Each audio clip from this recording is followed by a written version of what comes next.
Hello, everyone, and welcome to the 2023 Nutrien Ag Solutions Western Showdown, the largest international curling event in Canada this season. We're so glad you decided to join us to watch some of the top teams from around the world participate in this event. My name is Jesse Hamonic, and I'm the Vice President and Country Head of Nutrien Ag Solutions Canada. Like farming, curling brings our communities together, and Nutrien Ag Solutions is committed to promoting the diversity of sport within the communities where we work and live. We're so grateful to the Western Showdown team for allowing us to partner with them to bring you this event, and I want to wish you all, the teams, a safe and successful event. Hello, everyone, and welcome to the 2023 Nutrien Ag Solutions Western Curling Showdown. We're so glad you've decided to join us to come see some of the world's best curlers participate in this event. My name is Jim Grundy. I'm the branch director for RBC Dominion Securities here in Swift Current. Our branch is not only a huge fan and support of curling in our community, we're also proud to support the 2023 Nutrien Ag Solutions Western Curling Showdown, as RBC is committed to working with our community to promote and celebrate vibrancy in sport in the community in which we live. Thank you to everyone on the organizing committee for putting this great event together, and on behalf of RBC Dominion Securities, enjoy the tournament. Saskatchewan, you know SaskTel because we're everywhere. Because being everywhere keeps us connected to you. With SaskTel sponsorships, we get to be part of your community. We're here with you, and we're here for you. It's easy to get started. All you need to do is apply. SaskTel cares. Always has, always will. To apply for sponsorship, visit sastel.com/sponsorships.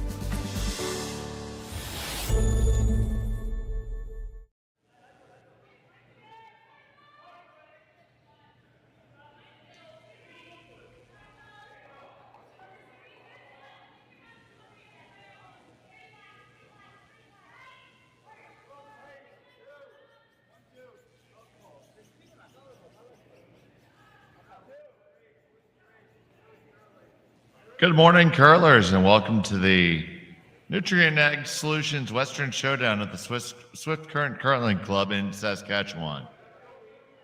We're here today for the game between Team Dropkin from the United States and Marco Hoesli from Switzerland. Hoesli has the hammer here in the first end, and we're underway.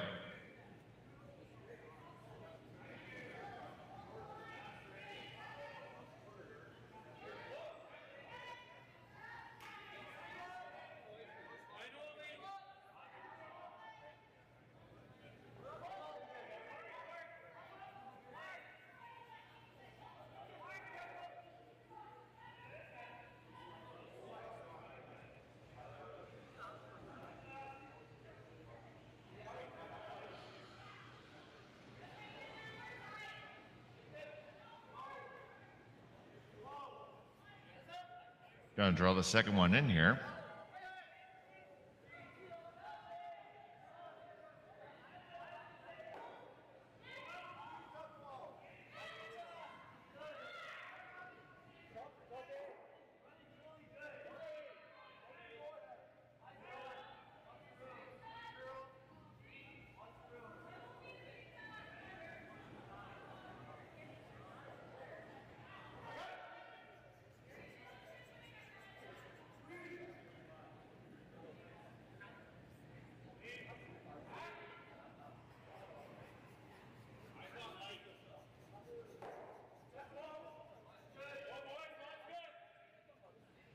And looking for a back line here out of Tom Howell to just kind of nudge that back some.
All right, so it's 2 in the house right now for Hoesli.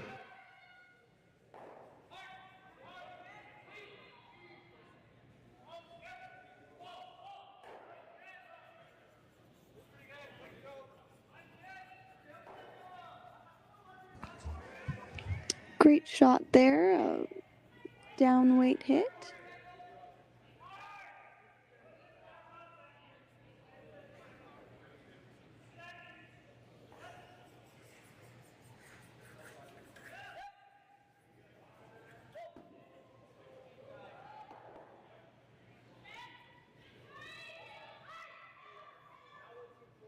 So after some technical difficulty, good morning, Sarah.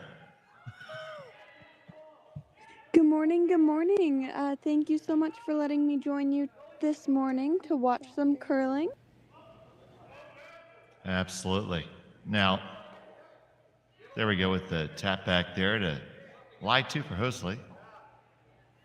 And Korey's going to just do some cleanup work here, it looks like.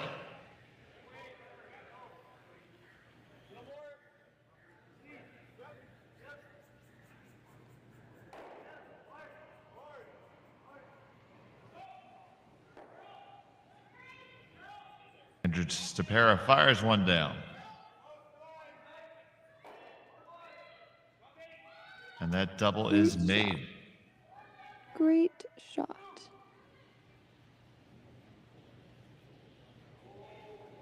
So right now, Sarah, are you trying to still manufacture some points or look for the blank here? I think at this point I'd be looking, get this double, probably try to blank, in my opinion. But I know a lot of teams do like to be aggressive in the first end and look for those points right away. What about yourself? Well, it looks like we have our answer from them.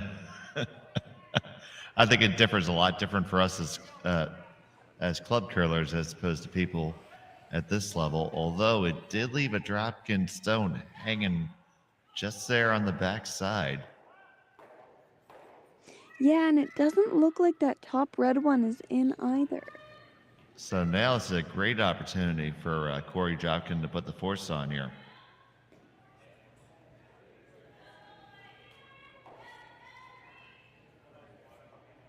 This is third, Andrew Stapera.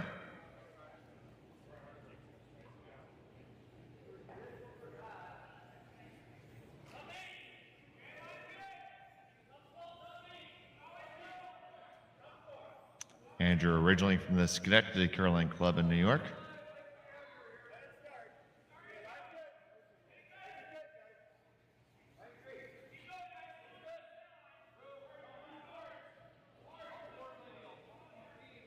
Great shot there, really nice weight. A little bit of directional sweeping at the end to just finish it under that guard. And it is just a hair buried, but it looks like there's enough room to dig it here if they like. And that appears to be the option elected for Marco.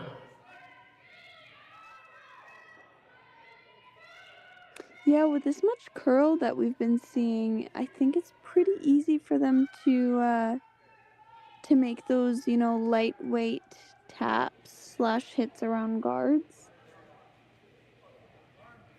And I say easy with a little smile because I don't know if I would think that's easy, but they definitely make it look easy. It's a shot I probably would take on myself, but I tend to throw a very, very lazy handle, so it gets a little bit easier. Totally fair. Great tap there. It does leave 2 yellows in the rings. Red is, probably half buried there. And the angles are favorable to jam onto the Yellowstone with a hit here. So that's something you really have to take a look for. Might be inclined to take on a little downweight tap back shot again. Absolutely. And you just saw it too, so.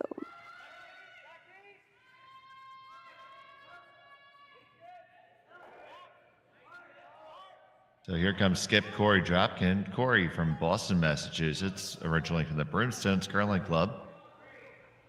Now makes his home in Duluth.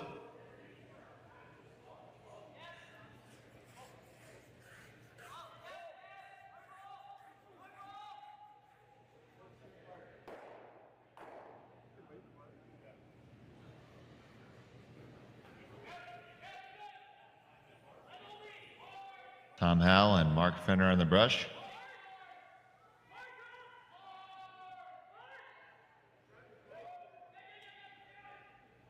Ooh, and that's going to come up just a little bit tight. Open things up here.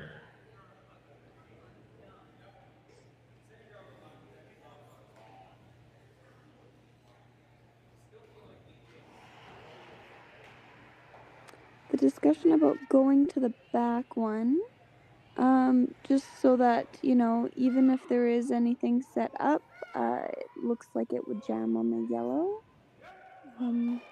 That is a tough port, it looks like, but definitely still manageable or doable. So draw to like the back 8. They're also looking at a tap on the yellow, but Right.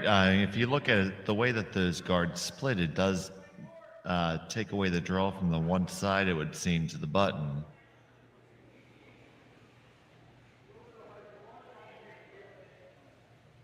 This is going with the whole best guard is lying 2 strategy. absolutely. And I also think that if they do make this draw close to the back yellow, even if a hit was made on the top red, they might still be shot in the back with their red. But I would need to see the rings closer to know that for sure. I'm just kind of going by that overhead that we had. So here's Marco Hoesli with his first.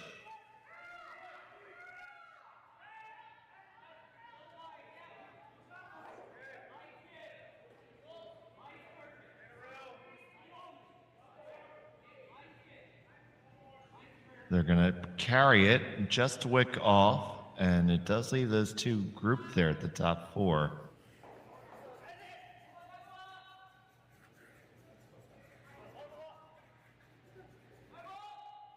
I think you just clear them off here and take the force. Yeah, absolutely. I think there might be a chance that that top red one jams on the side yellow one if you're not super duper careful. What do you think? I think it makes it over the top, but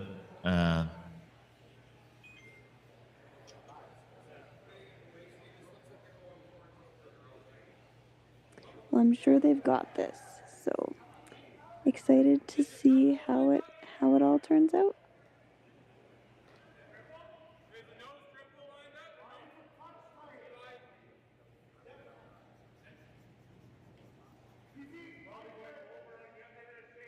so Korey Dropkin with his final stone in the first 10. Hal is on it, trying to hold that line, hold the line, get the one. Oh, you're gonna drift out over, and that's gonna leave a pretty free draw for 3 here.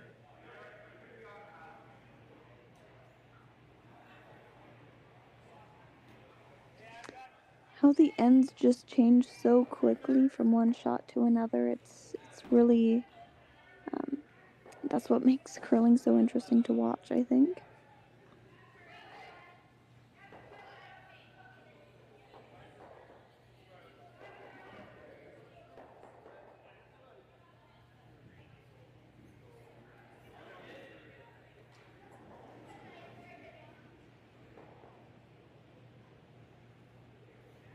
So Marco Hoesli here, just needing to touch the 8-foot for 3.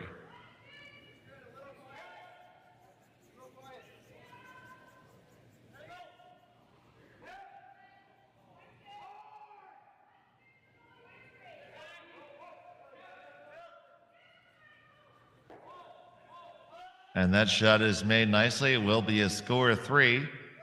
Give them the advantage after one end. We'll be back in just a moment here on Curling Stadium. Light up your love for curling with our customizable neon LED lights from Letterlands. Choose your new neon mixed doubles partner or make a statement with a neon curling rock in your window. Also actual Letterlands. Use discount code WHOA for 15% off. Only at Letterlands.com. We asked Saskatchewan what they know about 5G. More speed, more innovation. It's gonna make our lives a whole heck of a lot easier. This is what 5G looks like. Better, faster. Sounds like one more G. Sounds pretty good. I don't know what it means. All you really need to know is the future of 5G is here and will continue improving through investments in network technology. Swift Current is great because everybody that we do business with, we know on some sort of personal level. What I love about Swift Current is the vibrant arts and culture community. I really like Swift Current. We are not a big city, but the size of the city is really good and we have everything. Swift Current is a great sports town, great teams and great fans.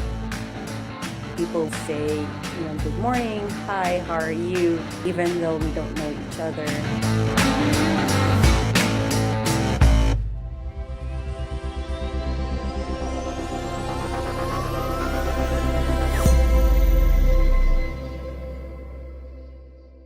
So with the impact to my business and income, will this delay my retirement? I know you're worried, Marshall, but based on the original plan we came up with, you're only about 6 months behind. I thought it would be years, not months. You should feel good. Remember, you've got a plan. Thanks. With change comes questions. See the impact of your money decisions before you make them with RBC Wealth Plan.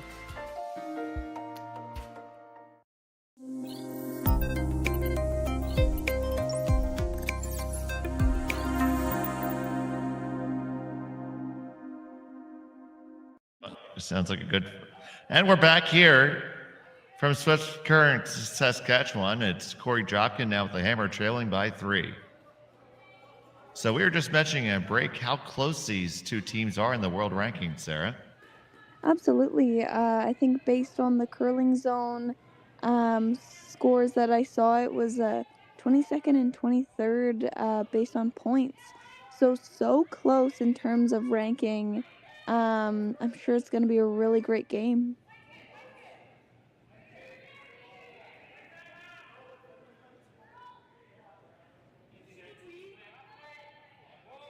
First one comes right into the top button, and now the double corner is up for Korey.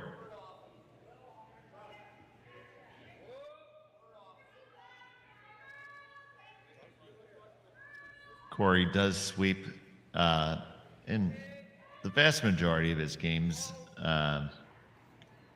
whilst spieling.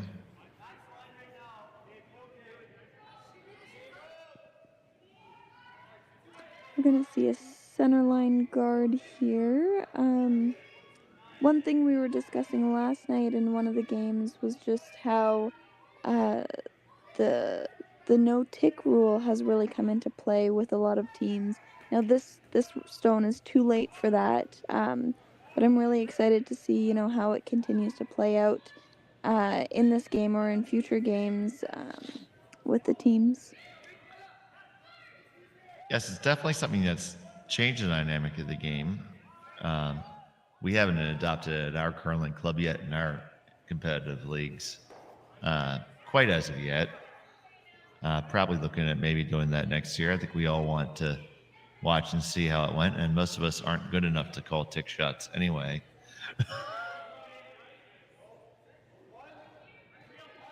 I chaired a bond spiel and they asked me about the no tick rule. I said, no. You're free to miss as many tick shots as you like.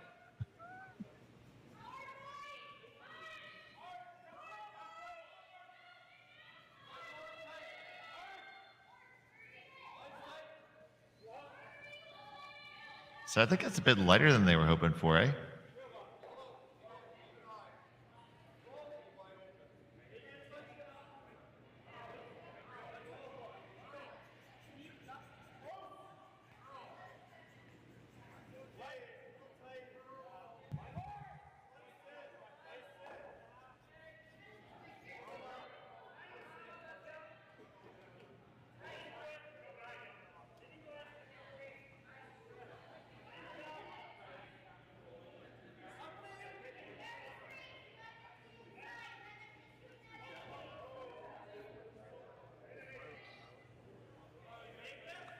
Now we have those reds well guarded in the house. Got a Christmas tree up. They're going to go to do the double peel here first.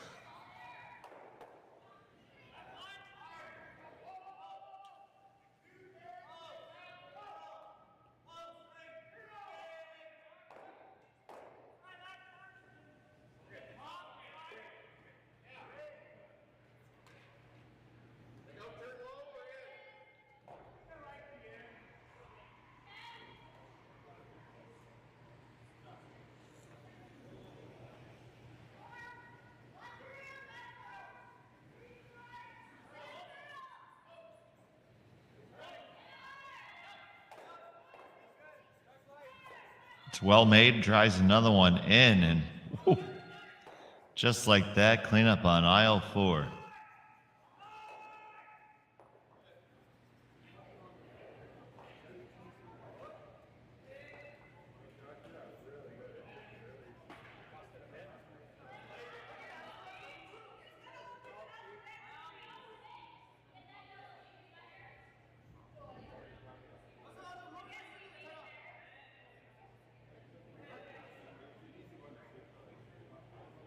Now Hoesli calling for that guard to come right back.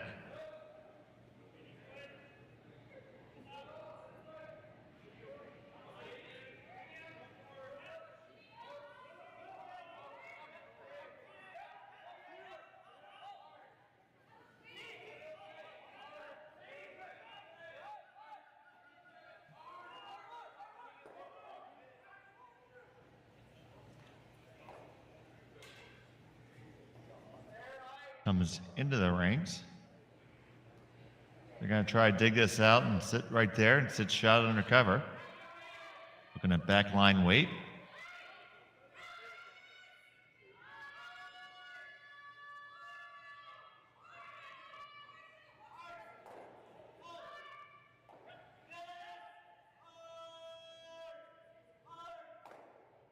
First stone here for Andrew Stopera.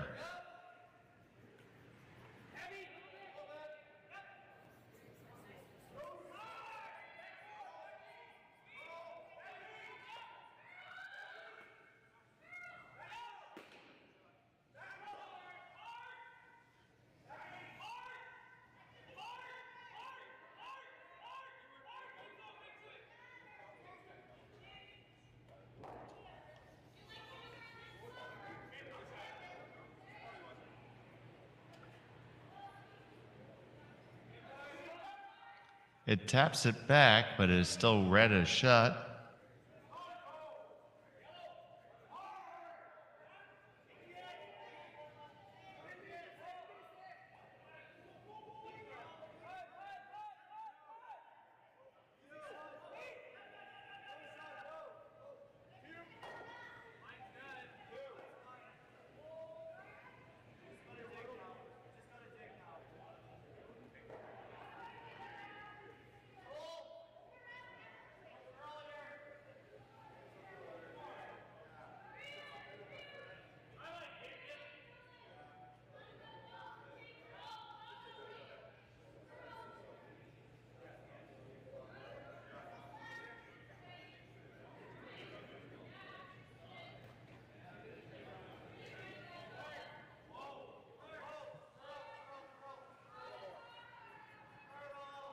So a little conversation as what you do here, thinking about maybe the corner freeze.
So here's a shot from Hoesli.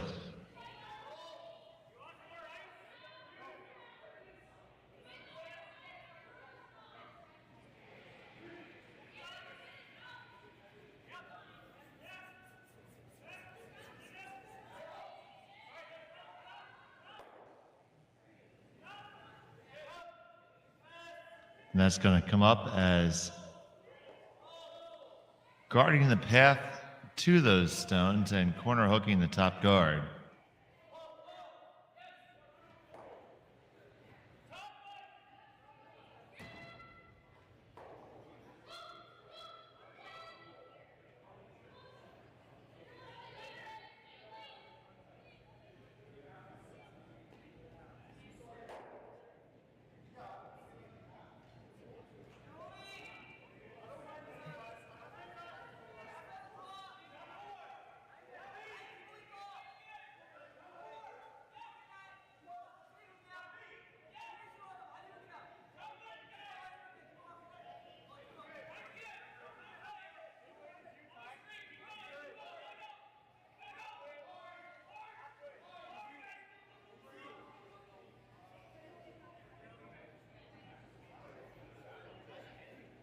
That's a nice draw to sit shot stone by Andrew Stapera there.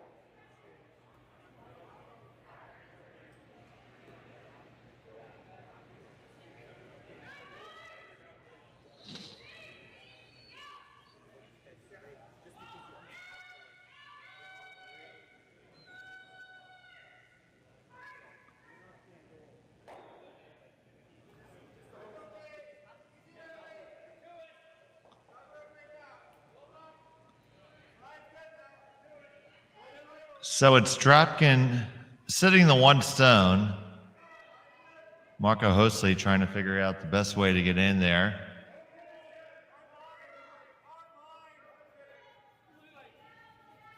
Looks like I'm going to try to sneak a draw in. We'll find out.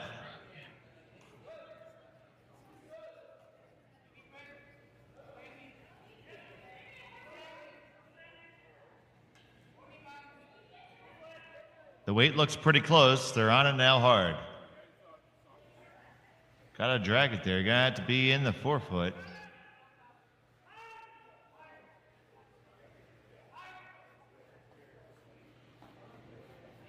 And that's gonna be right there sitting third. So it's a very lonely rock for Korey Dropkin sitting on the 4-foot with the hammer here in the second.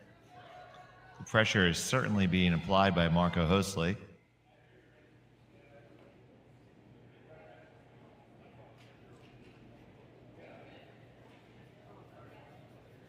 And Korey's going to try to draw around all of them and put a second one in on the lid. I like this because where the draw ended up from Marco doesn't necessarily let his stone be tremendously usable against a better one here.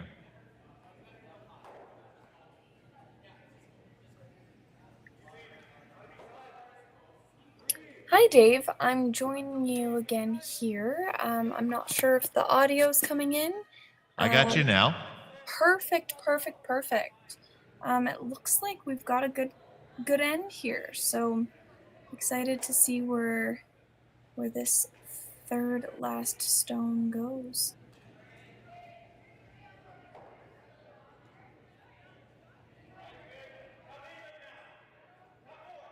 Korey Dropkin with this first, trying to draw another one in under cover. Hoping to get a multiple score here in the second end.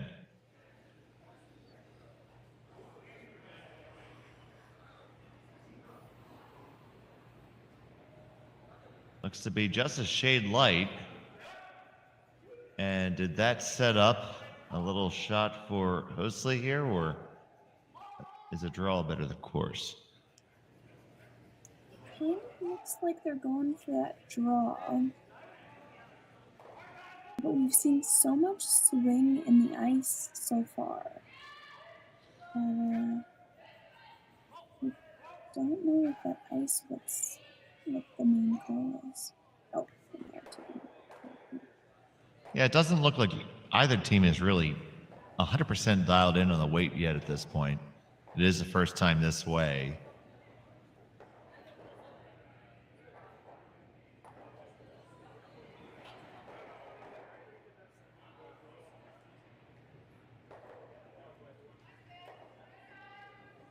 So Marco Hoesli with his final stone in the second end, looking to really apply the pressure.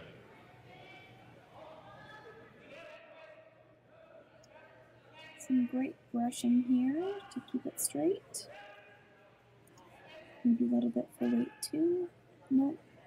Looks like weight's fine.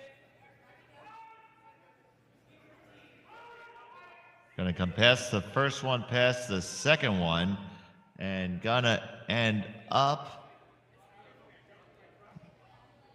just shy of shot. Certainly is the Dropkin stone sitting one.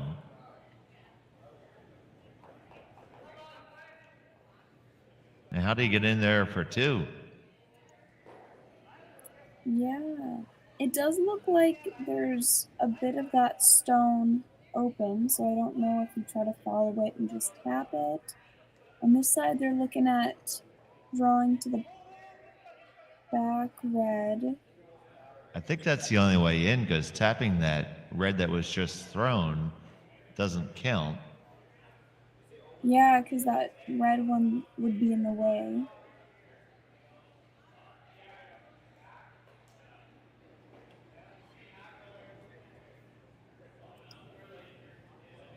I think that's the same with the double tap. You'd be in a situation where that back red one's out counting it too.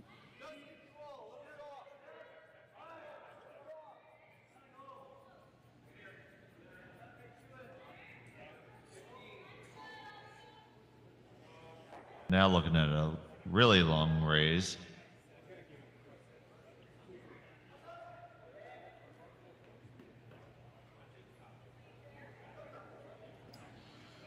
This would be just looking to jam it on that back red. Yep. Yeah.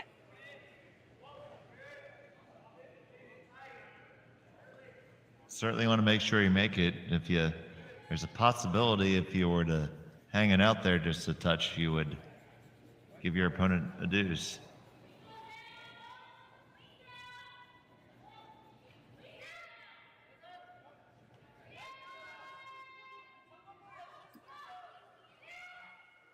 With this much ice, it doesn't look like he's going to be throwing, a rocket down there. Just enough to make the long tap. So here we go. Korey Dropkin, final shot, second end. Tom Howell's on it right away. On and off, generally a good sign. Now a little bit less interested.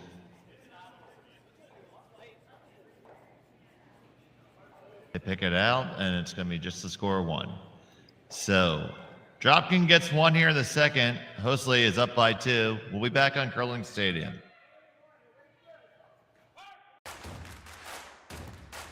Imagine being able to stream every curling game from every sheet from any event, be it your Wednesday league game, bonspiel, or corporate event. Curling Stadium offers an all-inclusive streaming solution featuring high-quality cameras, ease of use, great reliability, and minimal installation. Offering your sponsors customizable ad space on your streamed curling games and being able to sell video packages to your corporate events for increased revenue. With Curling Stadium, you can stream to any device, be it your mobile phone, tablet, or computer. Push the feed to your desired platform, be it Facebook, YouTube, or any other social media. Curling Stadium is simply the way forward. Where it's commonplace in other sports to televise every game, we want to do the same. Curling is a global sport, and it's time it gets the coverage it needs. Make your curling club the next Curling Stadium. Well, what do y'all think? Too blue? Not blue enough? Try this. Makes your eyes pop. This could be our best yield yet. And didn't we get this seed at a great financing rate? Yeah, we did. Iced tea? Great idea. Let's talk more about next year. I got some thoughts. And I've got some numbers. Nutrien Financial, financing that's in the field with you. SaskTel Be Kind Online wants to stop cyberbullying. Want in on the action? We award up to $1,000 for youth initiatives that help spread kindness and prevent bullying. What great idea do you have to help stop bullying? SaskTel can help. Go to BeKindOnline.com and apply for a grant today. Together, we can make a difference.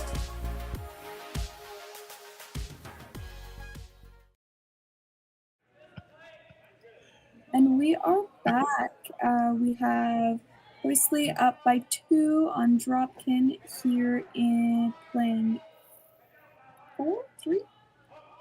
We're here in the third end. My name is Sarah Hogue. I'm joining you from Saskatchewan. For those of you who are jumping in here in the third end, and we are joined by one of our good friends from the States, Dave. Hi. Hello, Sarah. Joining from just outside of Philadelphia, Pennsylvania.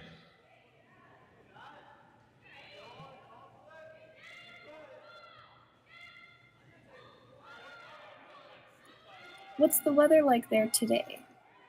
Oh, it's brisk, probably about 35 Fahrenheit here. 31 and cloudy, so 0.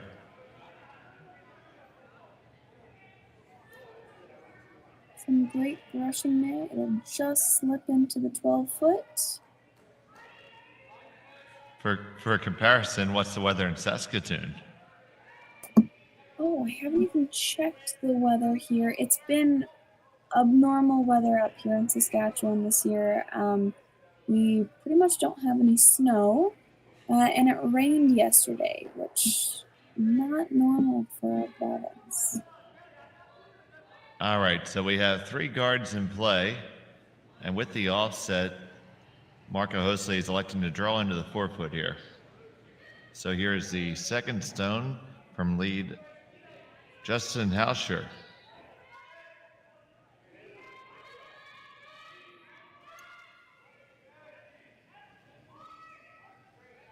Need to go a little bit for line.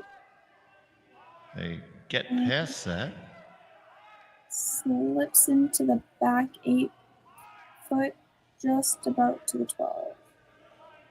And that's a pretty much no-brainer here to put the broom down to come underneath. Absolutely.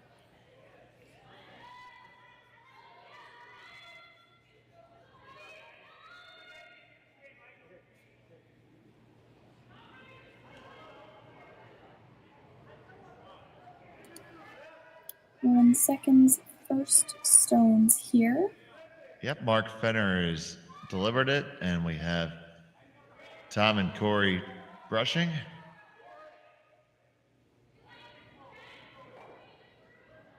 You're going to have to try to get it there past all the guards. Got to keep on dragging it, and you're going to get just to nibble the top of the 8-foot.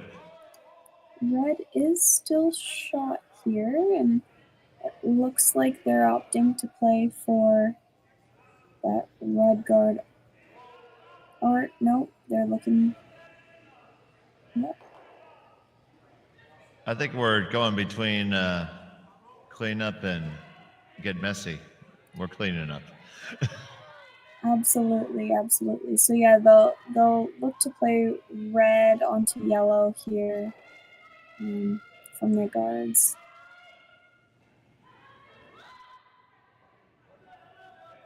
So this is coming at parking lot C weight.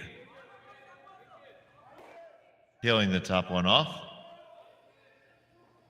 That's not bad either. I mean, you get the top one. Now the raise of yours is pretty straightforward.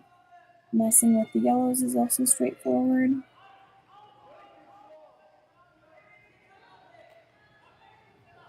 They're going to try and make that draw again, but better.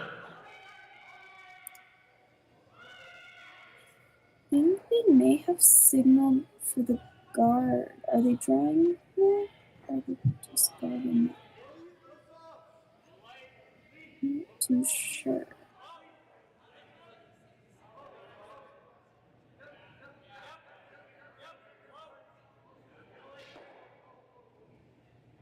Well, we'll give him credit for the guard there. That way it's a 4. Perfect.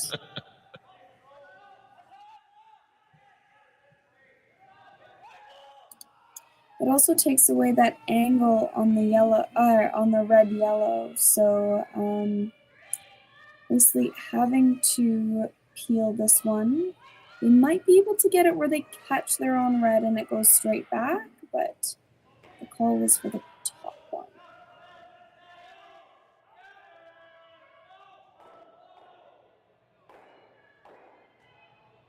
That is nicely executed there, and now there's a lot more real estate to work with.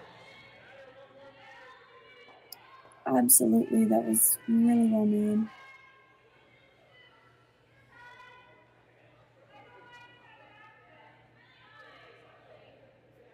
So Korey indicating coming down to the stone in the back 8 right now for Andrew.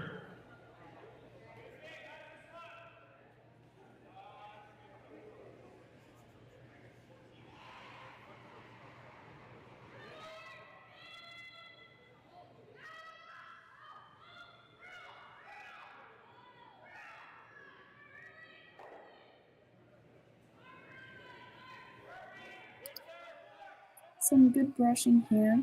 We haven't really seen this out-turn draw too much yet from the side. So we'll see what happens.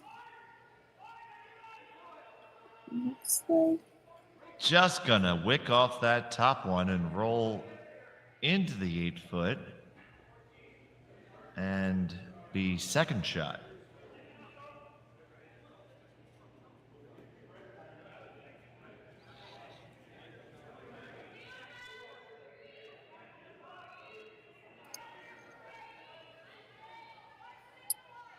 Alright, so they're between 2 shots here, either the double, potential triple, or just taking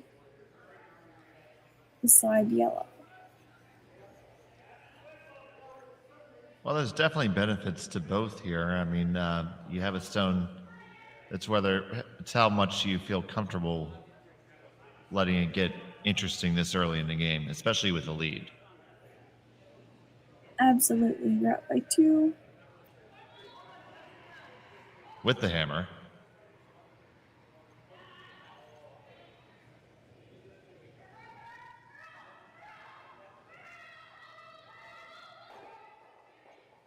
So here's Philip with his first.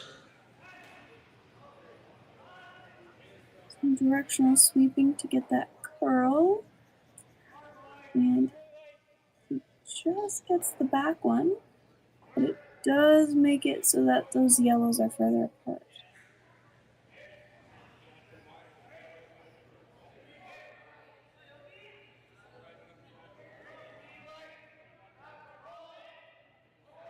So it looks like Korey's opting to chase the one in the back and lie 3 of his own.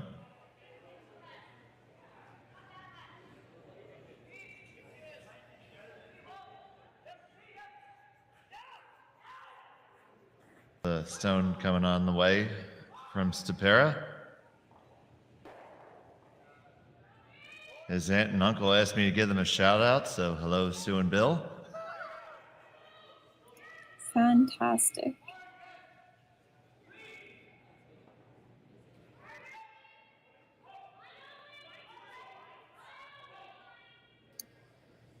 Some good brushing, and it comes right down to bump that back red one out. Now we've got the call for the double, but now it's which way do you go? They're so well in line. Do you go to then roll a little bit behind your guard, or do you take it the other way? I think I favor rolling behind the guard. That's what I would say too.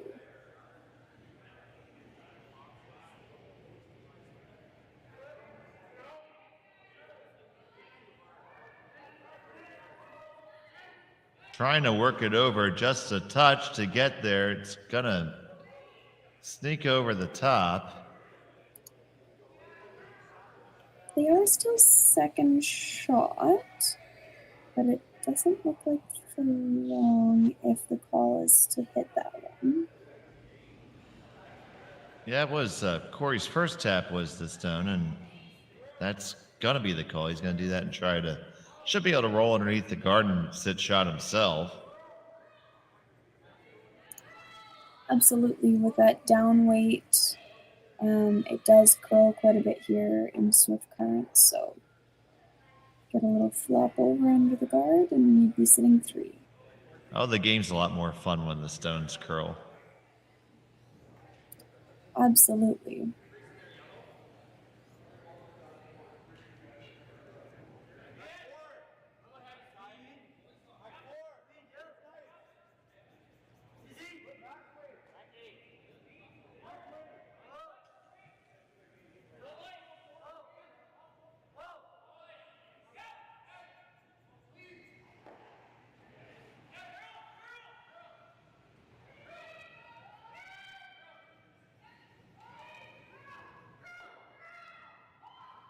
Make that hit, and they do lie 1, 2, and 3.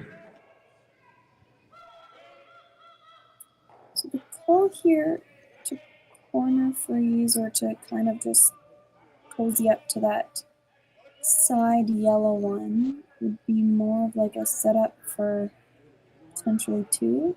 You wouldn't get shot out of it, but at least it's covered and protected. Now you're looking at this back yellow one that is shot. Yeah, I think this is the right call.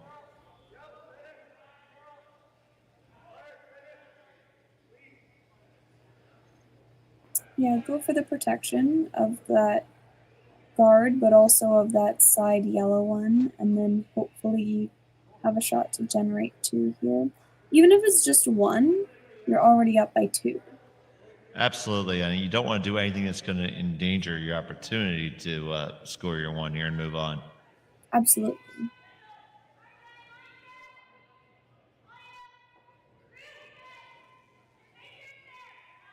So Marco Hoesli, here's his first in the 3rd.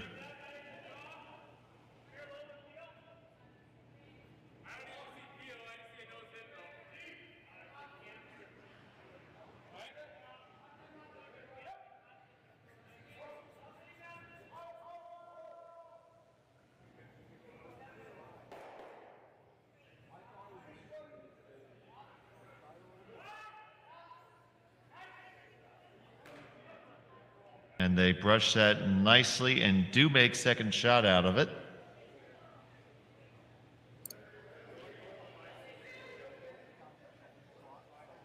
Now Dropkin can follow them and just kind of go behind that.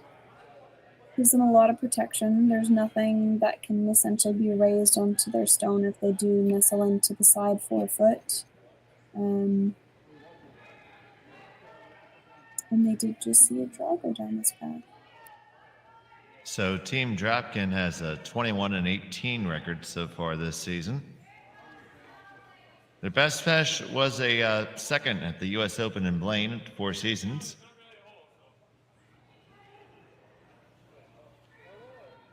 Team Hoesli 29-21. They were winners of the Oslo Cup this September.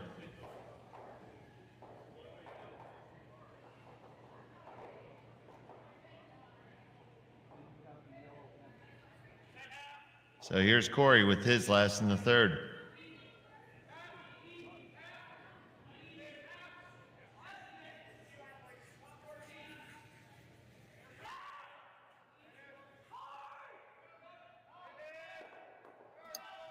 Some good brushing here from the sweepers. Looks like needing the weight and the curl.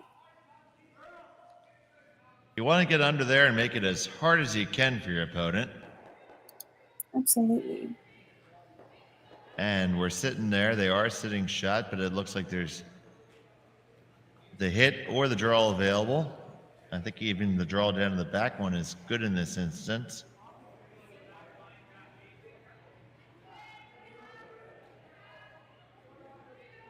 So needing the 4-foot circle will be Marco Hoesli.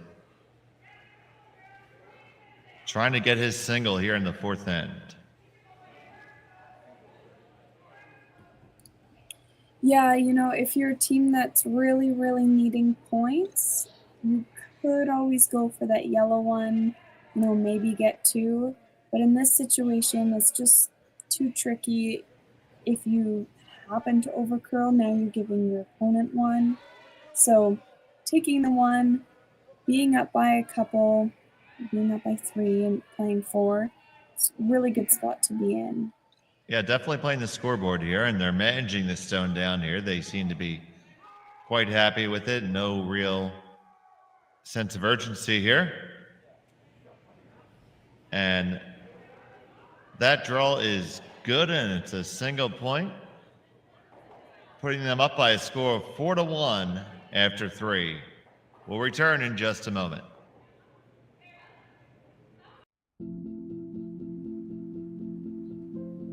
I've been farming on my own right for 40 years now, I think. It's a very wholesome enterprise.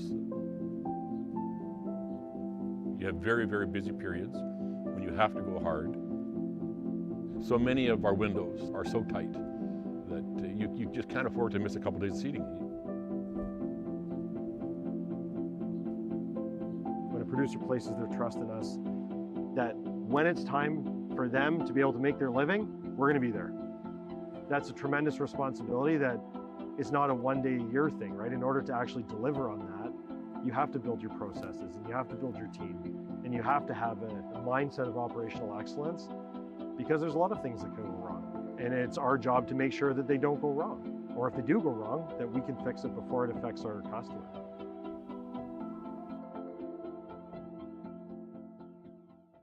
So with the impact to my business and income, will this delay my retirement? I know you're worried, Marshall, but based on the original plan we came up with, you're only about 6 months behind. I thought it would be years, not months.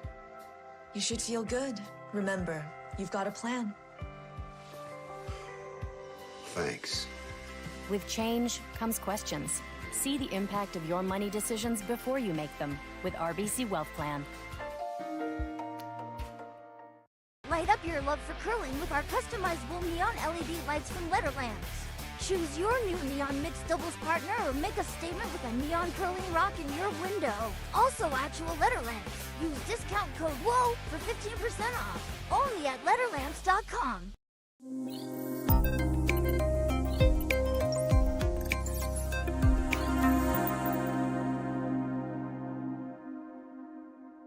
Every time.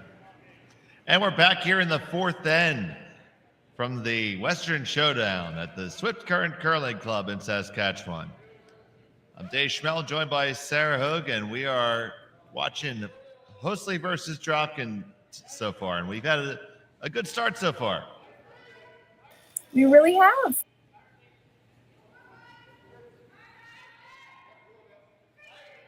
So Dropkin's going to have the hammer here in the fourth. The first 2 stones are in the house for Team Hoesli.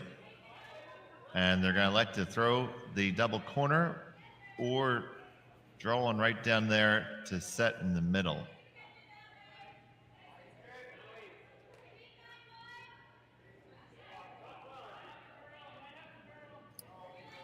Looks like they're electing for the double corner. Yeah, it's really interesting to see how teams play out the double corner. I know with the 5 rock rule, a lot of teams were opting to play the double corner on the same side. But now, from what I'm seeing, a lot of teams are reverting back to the double corner, one on each side. I'm not sure if you have a preference or if you've seen a preference in it, but I do think it's really interesting how these little teeny tiny rule changes really make strategy calls a little bit different as the game progresses. Well, I, for one, Sarah, do prefer the double corner on the same side, but I'm not playing at the same level as these gentlemen. At our level, even our competitively, we're thrilled to set up both guards and draw under them once, let alone twice. Agreed. Same here. Same here.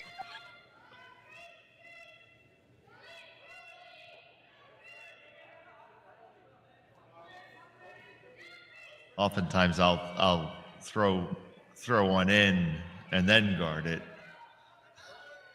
Yeah, I mean, it's an interesting sport that way, where a lot of times you look at what these guys are doing and you're like, I can do that. And a curler like myself, I can't throw that much weight. I definitely can't replicate their shots, but they make it look easy. So, well, a little bit of a speed wobble there from Mark Fenner, and Corey's going to really pound this to hold it on line. Got to go all the way coast to coast, and you get one moving and you roll your shooter under covers. That's a pretty good outcome. Absolutely it is. There's a little bit more space between those reds too, so they'll go a little bit easier on the next one. And we see Hoesli calling to run back that guard.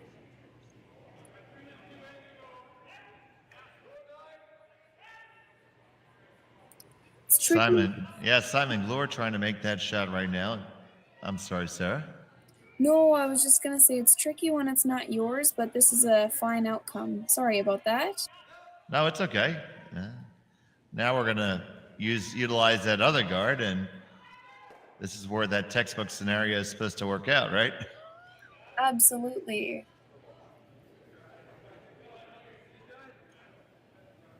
Yeah, I think now that those rocks in the center are unlocked, they can kind of ignore them for a few stones here.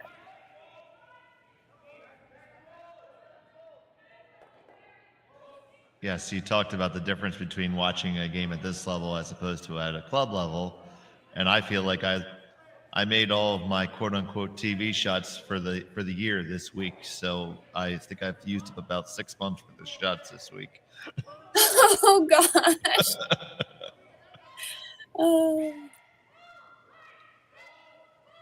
And on the brush right away.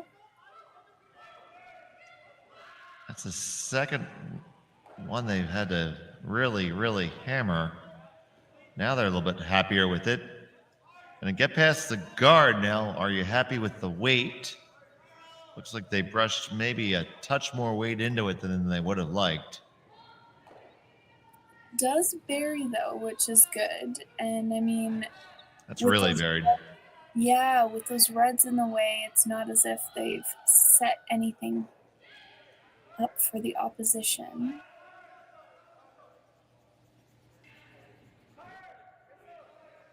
That little hit and roll isn't bad, but you know your opposition is going to go for those reds. So would you play to like freeze it, or would you play to tap it? Like hit and roll to freeze, or hit and roll to tap? Yeah, you definitely want to make sure you protect your lead here. Absolutely.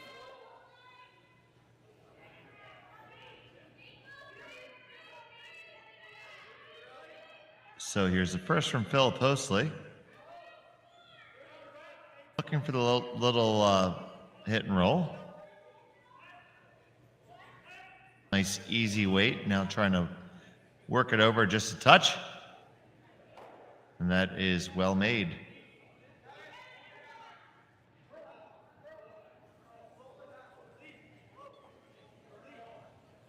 I don't think there's a triple take out there.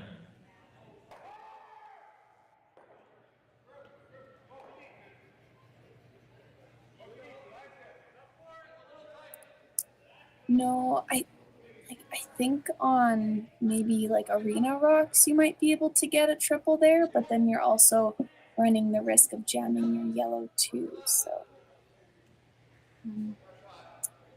you know this team better than I. Are they just playing for the top ones, or It looks, yeah, it does look like they're just looking to maybe even just jostle the deck around a little bit. perfect? Yeah.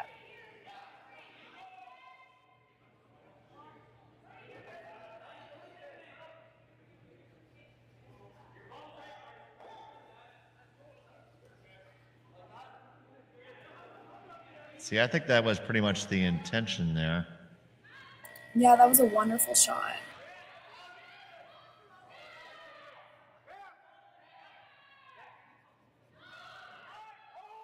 Now that leaves Team Hoesli with a tricky little poke through. You have to make sure you don't jam on anything on the way by here.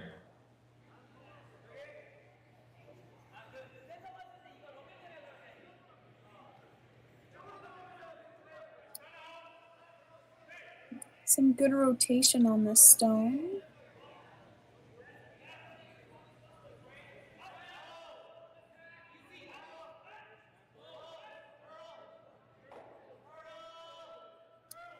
Really well made. Now you're sitting 1, 2, 4, 5. Definitely a lot of red rocks. And now they're going to come after the one in the back, it looks to be. Final stone here for Andrew Stapera.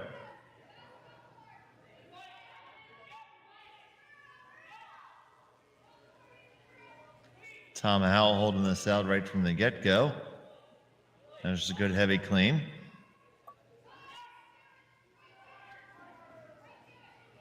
It's there and rolls off just a little bit. I think that's in a nice spot as well. Absolutely.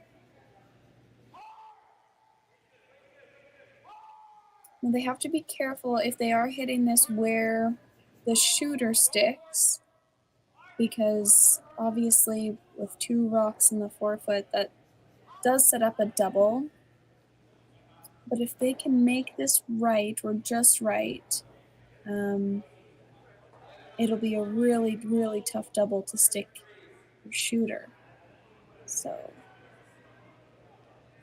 definitely some things to think about, and you can see them looking at it. So just a soft weight hit here.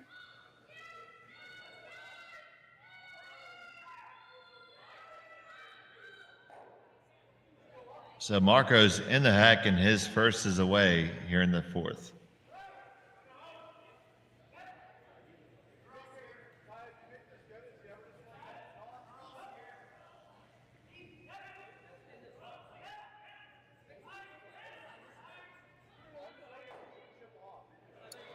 Now hit and stick. Don't know if you've left a double. You left that one, yes. Absolutely. And I think even if they just hit and roll, that red in like the 12-foot could act as somewhat of a protection for their stone. I mean, it is a short run, and they did just motion for that, but it's what do you want to leave your opposition sometimes? And we've seen Hoesli making a lot of fantastic shots, so.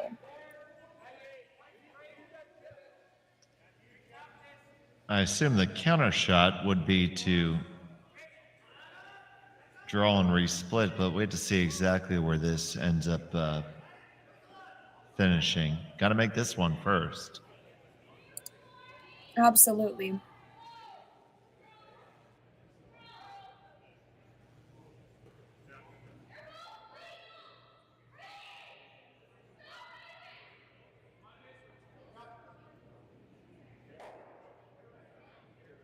So key shot here in the 4th end. Korey Dropkin. Hal is on it.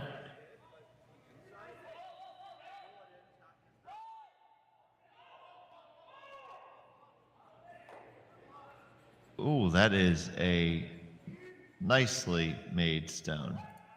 Fantastic stone. Now it's the question of what do you do? You're sitting first shot. You're sitting 2 and 3. Do you make that short little run?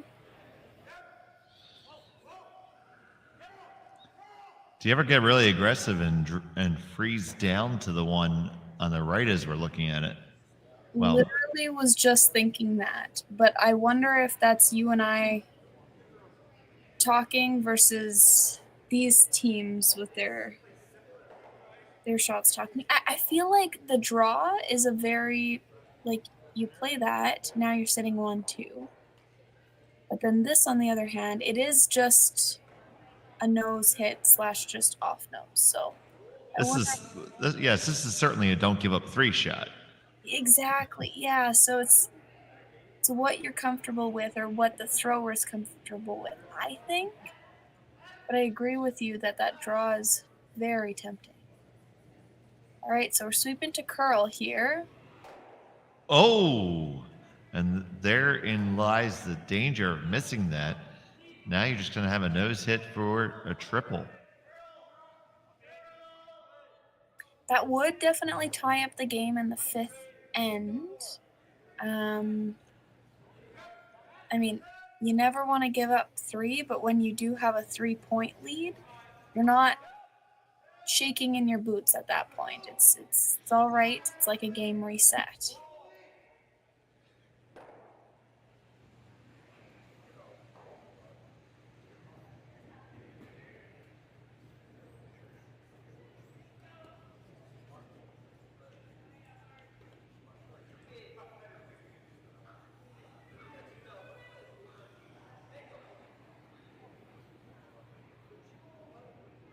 So here's Korey Dropkin looking for the hit and stick to score 3 and tie it up. Nice, easy, clean with a little sweep now. And really well made. There you go, and it is a score of 3, and we will start all over after 4 in just a moment.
I've got the bill. Well, now I've got the tip. Standard tip increased 2% this year. That's why I keep you around. So, corn's looking great. Well, our crop plan is working. And we locked in that input financing at the perfect time. Well, what do y'all think? Too blue? Not blue enough? Try this. Makes your eyes pop. This could be our best yield yet. And didn't we get this seed at a great financing rate? Yeah, we did.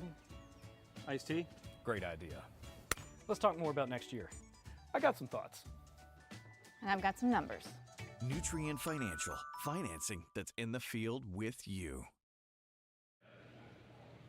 Okay, we're back here in the 5th end right now, all tied up. Marco Hoesli and Korey Dropkin. We're in for a good finish here, halfway through.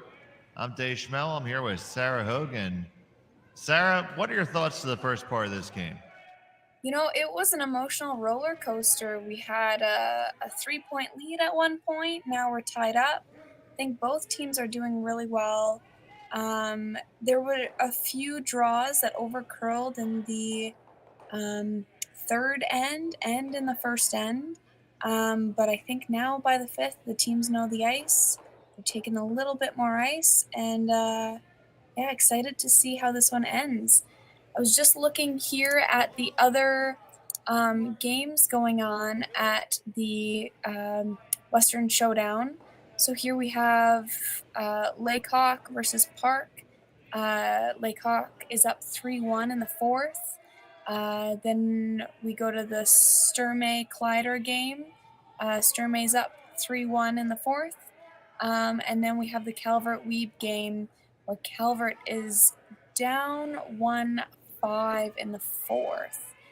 So our game definitely really close here. And we will continue with those updates. All right, thank you, Sarah, for that. It is Korey Dropkin sitting shot right now, the top of the 4-foot. Hoesli is in the back 8, so Korey's asking for the draw. And Stapera holds the broom for Team Dropkin.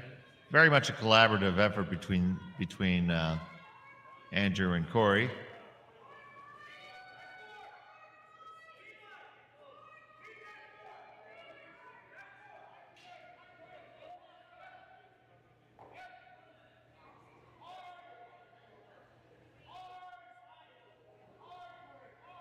This one's going to skinny on by and come right to the back 4.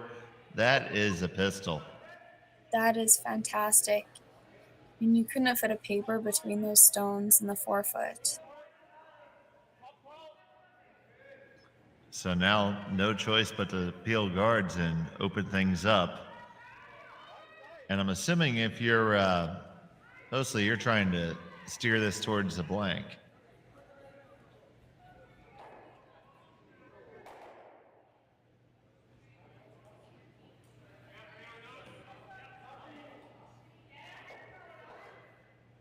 Heel made, guard coming right back.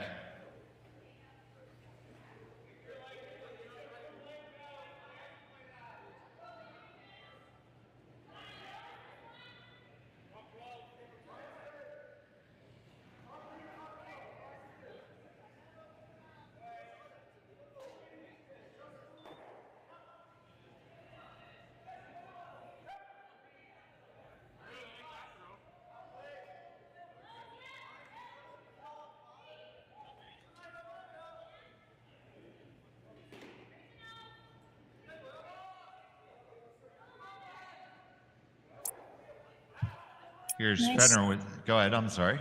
Oh, no, you go ahead, you go ahead. I was just going to say a nice easy wait here. They know this path really well. So just looking to lob it in. Just nice and easy guard.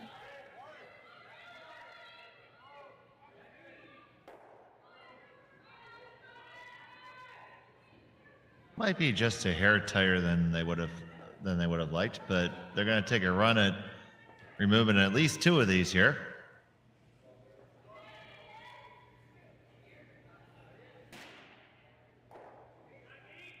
Simon Glure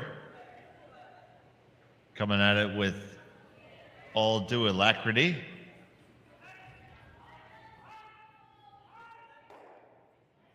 It's one and just shoots by the top. So it looks like we're going to lather, rinse, and repeat, maybe? Yes.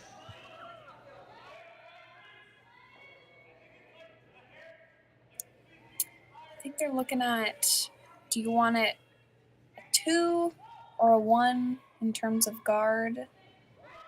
Just knowing that their opponent, Hoesli, can definitely throw that weight to get rid of them all or both. Yeah, I'm definitely not opposed to being a little bit higher here. Yeah, I'd agree.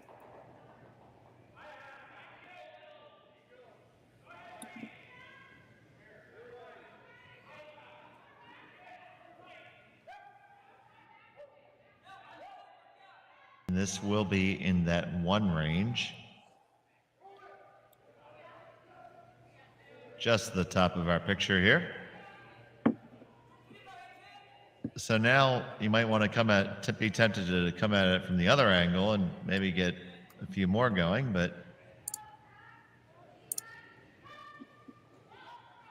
gonna go right down Broadway again.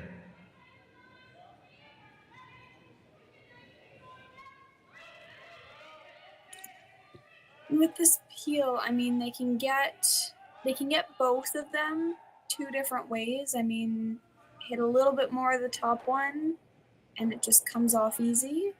Hit a little bit less and they might actually be able to pitch the middle yellow back into the rings to move things around too, and we'll see. Yep. Fire it off, and 1, 2, and 3 of them go away. That really moved around the furniture there.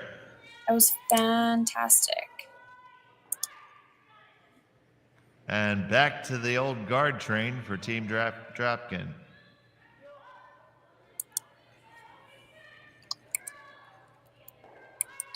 So we had spoken earlier about how quickly an end can change here. I think 1 stone ago you were feeling pretty good if you were Dropkin. Now not so much.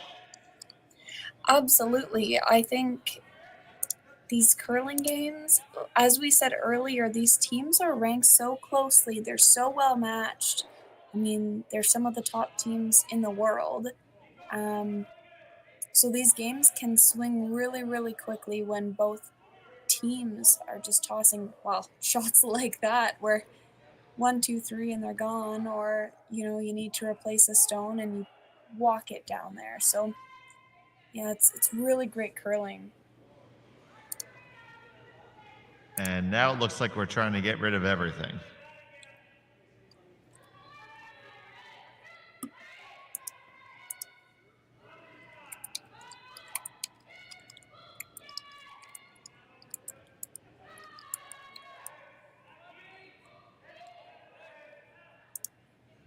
On it, trying to walk it over just a little bit. It's going to get the top one and just go by the one in the rings. Oh.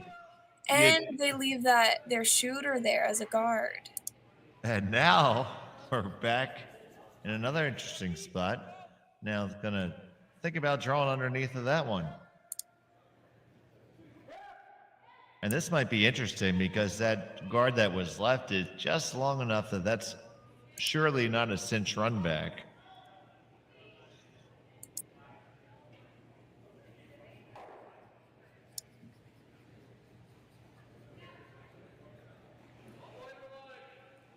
So the broom's going to go on down for a draw for Korey Dropkin.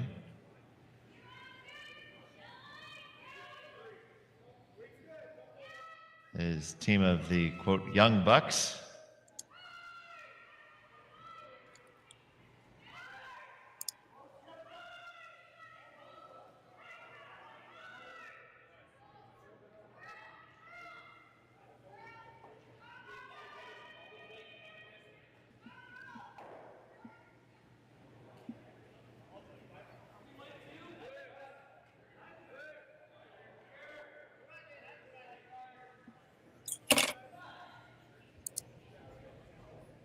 Nice and easy there.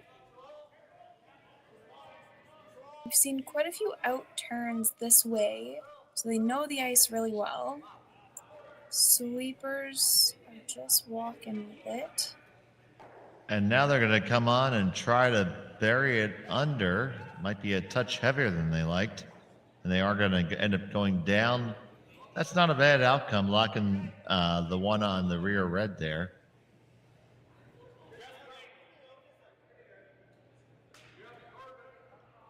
So, Sarah, what's the call if you had to have your wish? Oh, goodness. If I am Hoesli, I think I might just be freezing here. I mean, you definitely want to count. You maybe want to take... You want to take your 2, but You have to count at least one because there's no blank here. Unless I guess you... I think the blank went by the wayside. I think you're correct there. Honestly, I don't mind the freeze. It looks like they're playing for like a little tap. Oh, no, they're Ooh. the shot. I mean, if you can toss that weight, get rid of everything, you're looking fine. I just not 100% sure you're going to be able to get that back yellow to go, but we'll see. I'm interested. If I had popcorn, I would grab it.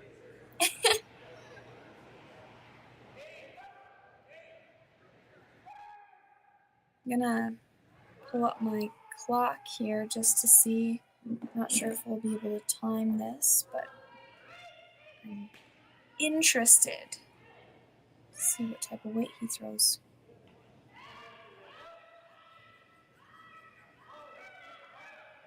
Oh, and it's not a rocket like I thought it was. Yeah, so did I. So, okay, they're trying to manage it here. Just gonna come up to the nose, and you move the one and you unlock it. Now you did roll half under, but I see a sliver of it exposed.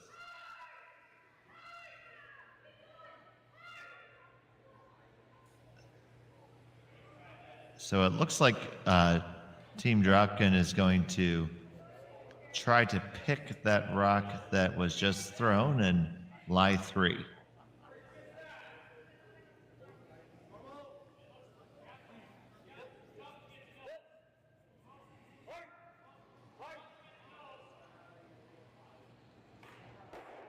And they can see a sliver. With the way that we've seen the stone swing, I certainly think you could get to it now. Conversely,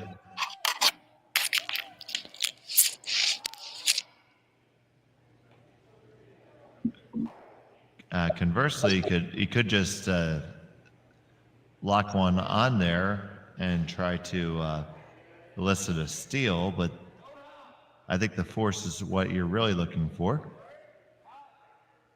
Absolutely. I think you force here in the 5th. You get hammer back for the 6th.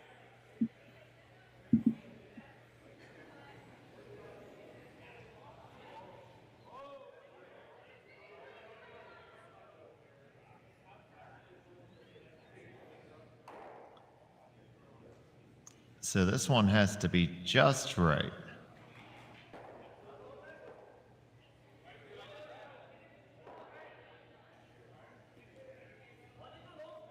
Korey Dropkin with his final in end number 5.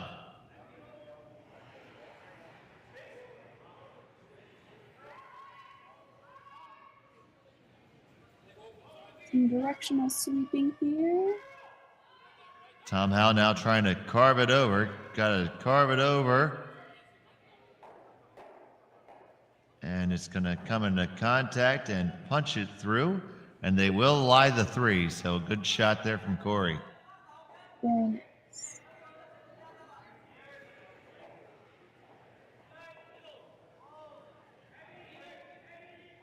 Now, I'd look at just the nose hit, but they did signal to tap the side 2 as well.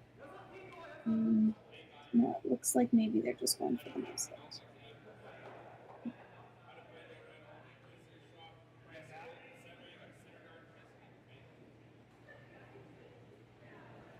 Don't know if that one in the rear is nibbling at all, but I don't think it matters too much. Unless they intend to throw a nut-so-crazy rocket shot here.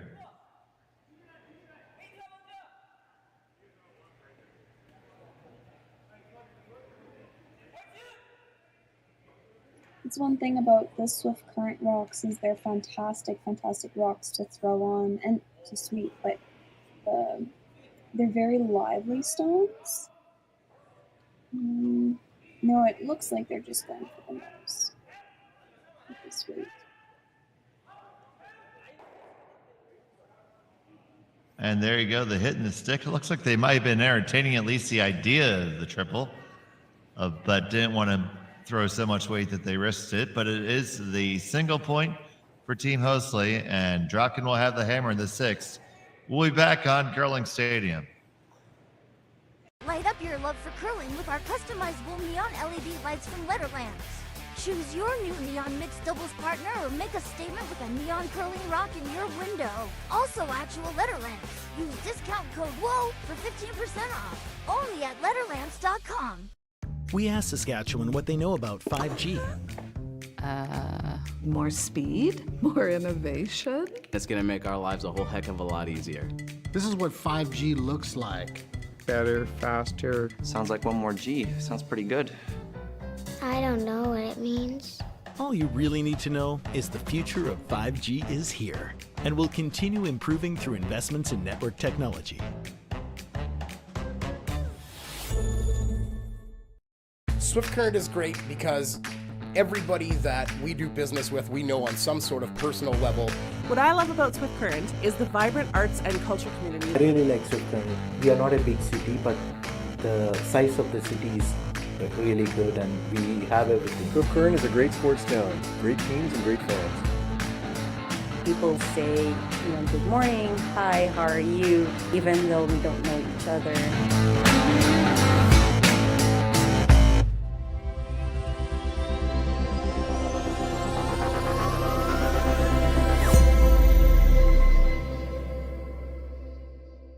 So with the impact to my business and income, will this delay my retirement? I know you're worried, Marshall, but based on the original plan we came up with, you're only about 6 months behind.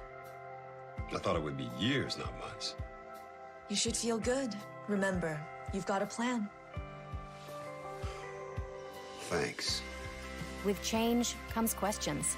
See the impact of your money decisions before you make them with RBC Wealth Plan.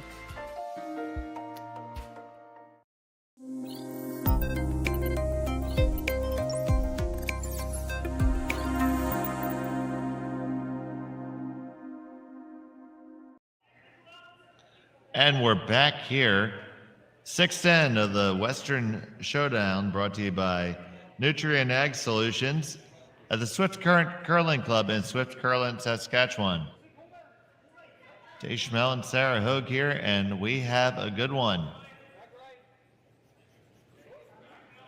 Mostly up by 1 on Dropkin here. Dropkin with the hammer in 6.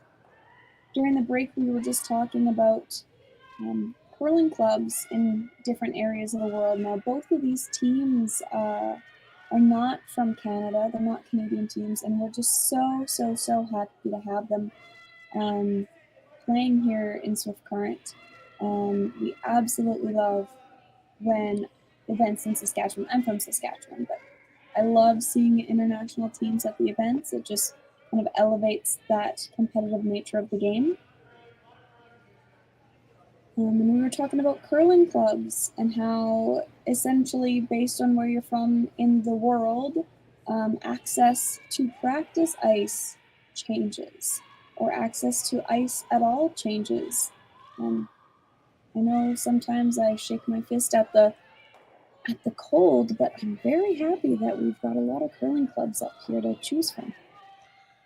Oh, that's for sure. I mean, I'm fortunate enough to live 5 minutes away from my club, the Bucks County Curling Club.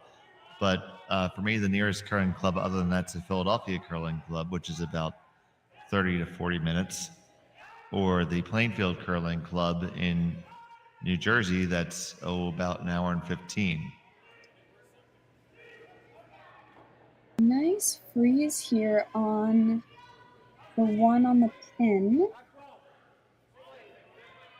You see both teams really aggressive this end. I mean, the score is so close. We're looking at the 6th end. It's only an 8-end game.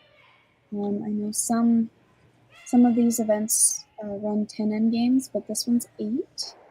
6 end, such a key end to score. Totally.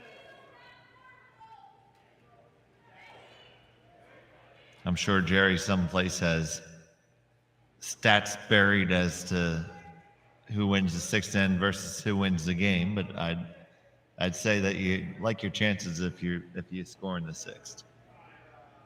I would agree to that. I'd agree. I also think maybe a mini shout out to Steve Howard if he's watching, but he has a first team to 7 theory where if ever a team is up by 7, they're going to win no matter what. I think it's a pretty good theory. So a bit of a pickle early here in the end and a tough decision to make.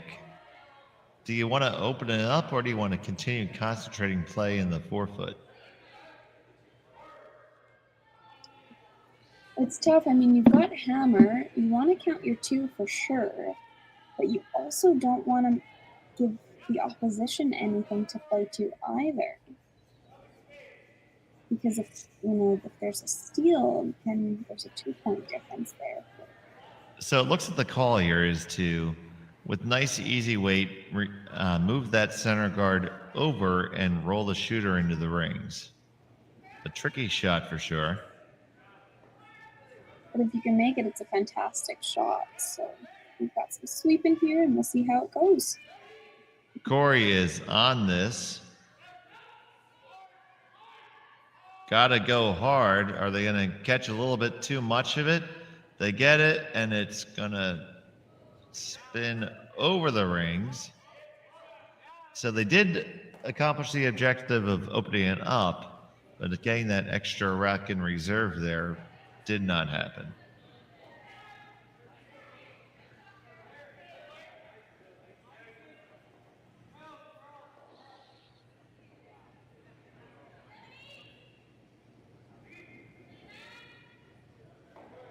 Looks like they're just going to be replacing that stone now.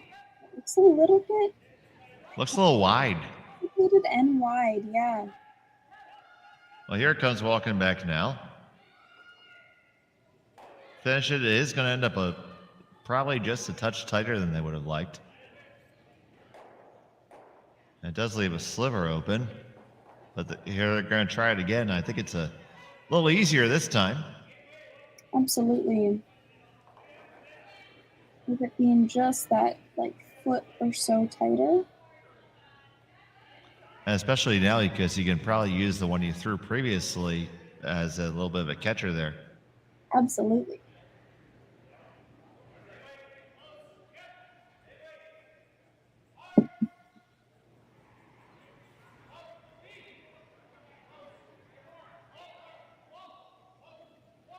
All right. Just trying to fine tune this rack to get the one, and that's going to slip underneath and out of the rings. Oh, what? Just corkscrew back. And it is sitting, where is that sitting? I think it's sitting in maybe 4th? Yeah, it looks like it's 4th. Wow, that's a big corkscrew back on. They're also not sure either. The signal was a handshake of, I don't know. So it's close. I swore that was off the sheet for sure. Sometimes you can just, cross your fingers, hope and pray, and it does spin back.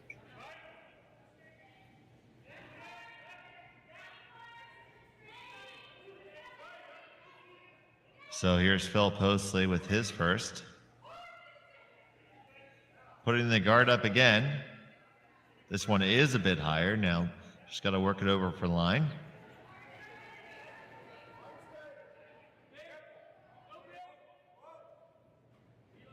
But is it too high?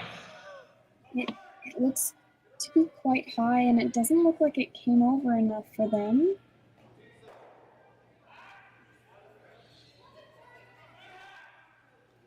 All right, I saw Korey ask for hack weight there. Now they're looking to get to the inside of it so that the angle stays good on that yellow-red. I don't think they can get rid of those stones. It's just to move it around. Just a little jostle shot, as we would say at our club.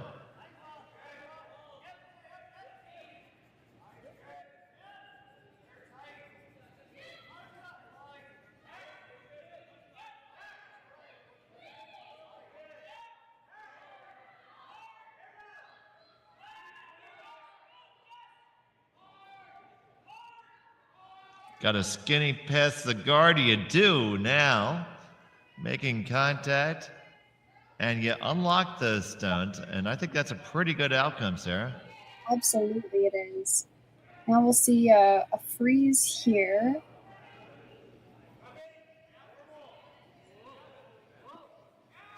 They're taking less ice than they have for this outturn. So I wonder if maybe it's like a freeze tap. Because it is Dropkin sitting shot right now. Now we're going to reconsider our option.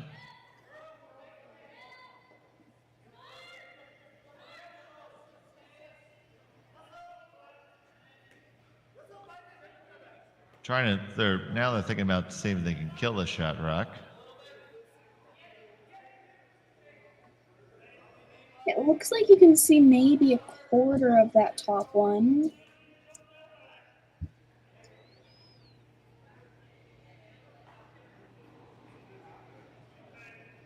And now we're back to the freeze. A touch more ice than before. So we'll see how this one goes.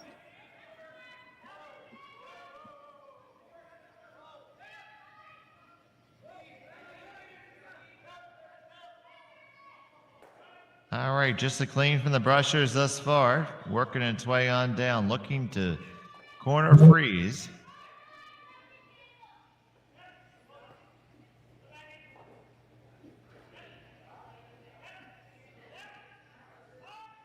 It's going to work its way into the rings and get right down to it. And the might have curled up just a hair too much. It looks pretty close to good. A really good shot though, and I mean to have weight precision like that, just to be able to essentially walk it down, that's fantastic. And now we're going to talk about it, and I think rightly so.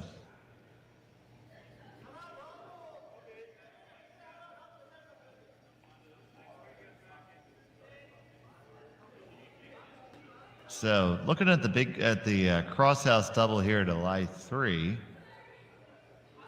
Yeah, it's really too bad that that yellow guard is on the maple leaf there, because that in-off looks a lot easier than the crosshouse double.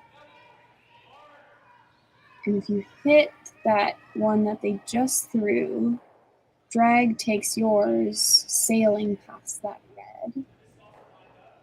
So it's a tough call. You might be able to hold an edge of the button, but you're going to leave it out there for your opponent. Absolutely. Okay, so after much contemplation, we're going to play down the middle. Didn't catch which one they're referencing to hit. I think they're looking to pick it out. Up.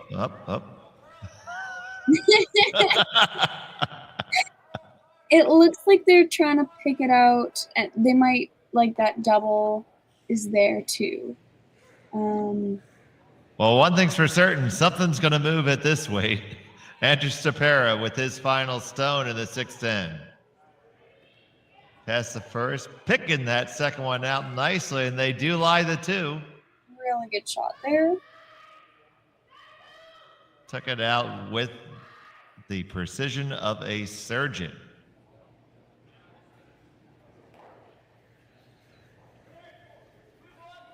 We're looking at maybe freezing to this one, which honestly is a great shot.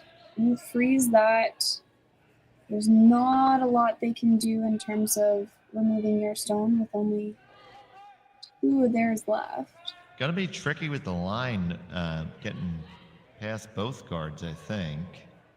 Yeah, I think as long as you can get by the one in the 8 foot and then continue to keep curling, you'll be good. But you're totally right. The way the guards are is not making this an easy shot.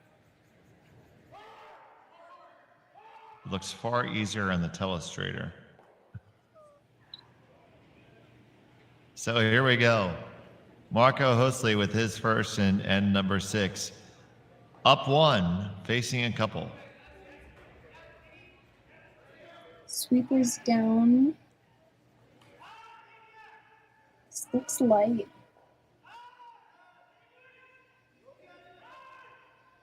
It is light. And that is going to come on down to the pile and leave it sitting 2 for Dropkin. So I'd be half tempted to draw the other way and lie a third right now, but what do you think, Sarah? Yeah, I'd agree to that. I think at this point, it's what do you think to make with the way things are curling? Now, this isn't a bad option, hitting that red in a flat roll over to lie 3, because that takes away a stone that Marco could use. Absolutely, it does. If you draw down to it, I mean, you might be leaving a pocket. You might also like shrink your scoring zone a little bit.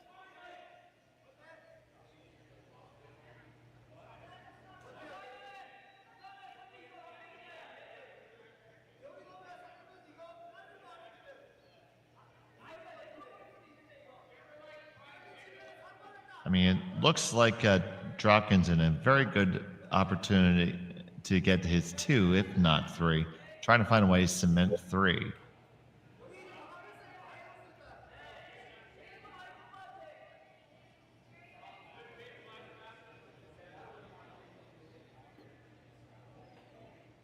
I think they're all in agreement with going after that red one. Just where do you want to roll to, and where do you want to leave it? Now, some discussion of the draw. Ultimately, that's a shot that Korey wanted right off the bat, so that's probably what's going to happen.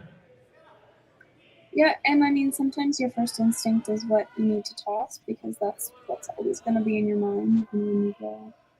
That's the shot that, that's the shot that he felt in his gut, and that's what he's going to go and throw.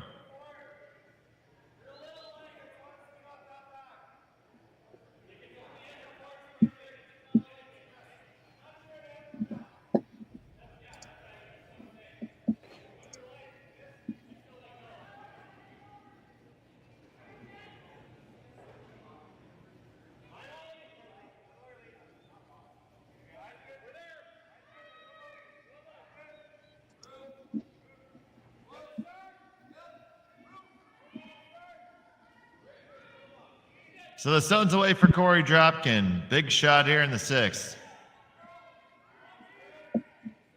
Trying to carve it over just a touch. You're going to hit and stick and still lie just a 2.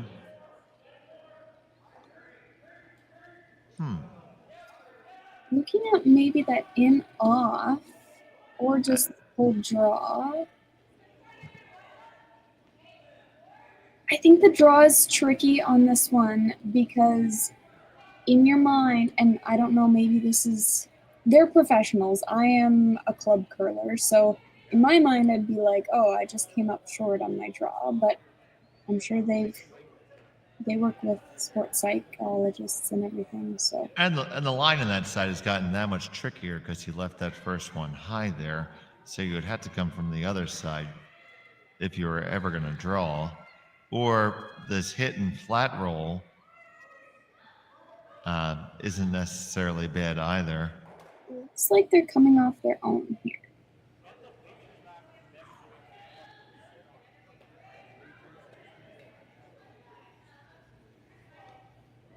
This is one you need here, or else you're giving up 3 for sure.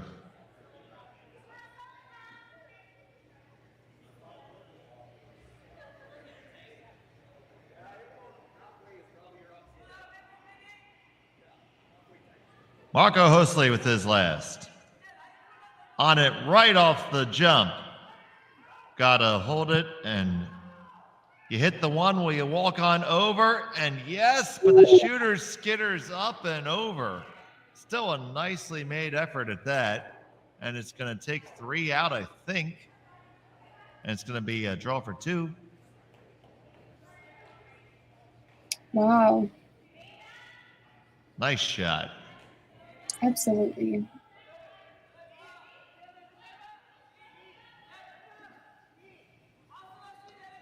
And no hesitation here from Korey, not looking at anything exotic, just going to draw the 4, get his 2, be up 1 and move on.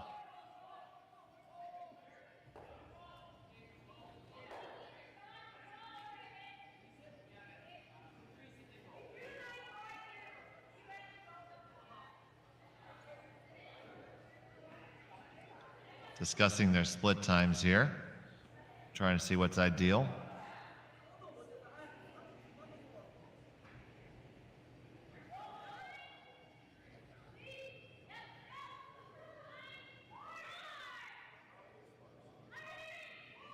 Final stone, end number 6. Dropkin looking to score a deuce.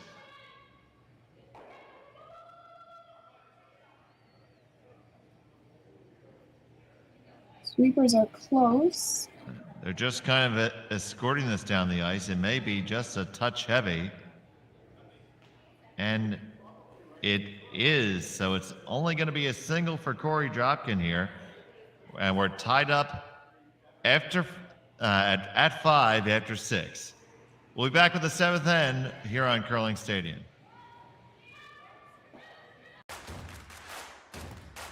Imagine being able to stream every curling game from every sheet from any event, be it your Wednesday league game, bonspiel, or corporate event.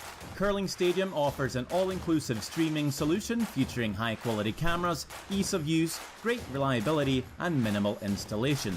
Offering your sponsors customizable ad space on your streamed curling games and being able to sell video packages to your corporate events for increased revenue.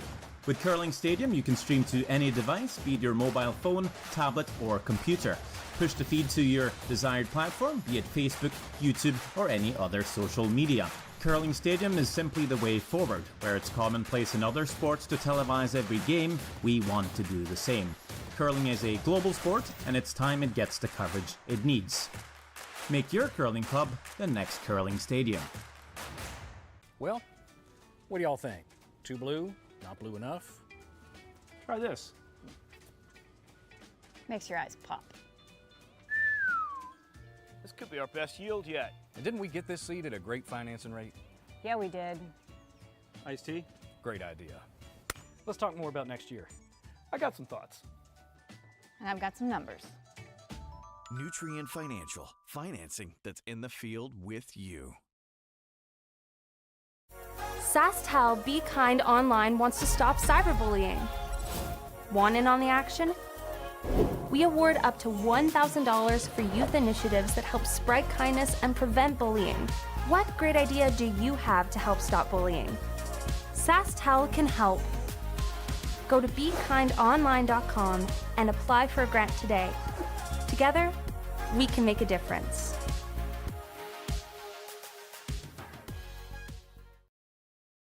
Monte Carlo Knights. And we're back here in the 7th end, all tied up. Marco Hoesli with hammer here. So let's take a look around the barn and get an update on our scores. Sarah? Well, we've got the Laycock versus Park game. It's in the 6th end, and Laycock is up by 1. It's 4-3. Sturmey and Kleider are tied in the 6th with 4-4 each. And it looks like Weeb took the final with Calvert, 6-2 final score. And in the women's, we've got Brown and Barker tied at 4 in the 7th. And Skrillex is up by 1 on Silvernagel in the 7th. All right, and back here it is all tied up with Marco Hoesli from Switzerland with the hammer here in the 7th end. So tied up with the hammer in the 7th, what would be your preference and what do you think Marco's looking to do here? Personally, I'd love to blank this. I think he might be looking for the blank too. But also, you're never upset when a deuce comes your way. What's your read on the situation? What would you try? Oh, I definitely agree. I'm always happy to score 2. And then I feel confident in my ability to force or even just play it as if it's for the steal. So it looks like we're going to have rocks in play at least to get started here, because Korey certainly wants the force to be on. Absolutely, that redstone just kind of clipped the backside of the yellow. So definitely shorter, and it's shorter than what they wanted. This an already very aggressive second end. So Mark Fenner from Bemidji, Minnesota.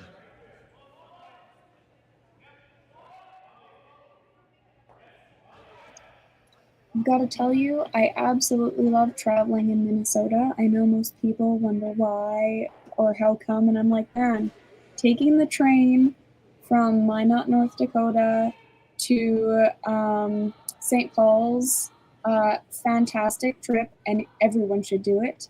But I think Minnesota is just so much fun. It's like you're in Saskatchewan. Everyone's so friendly.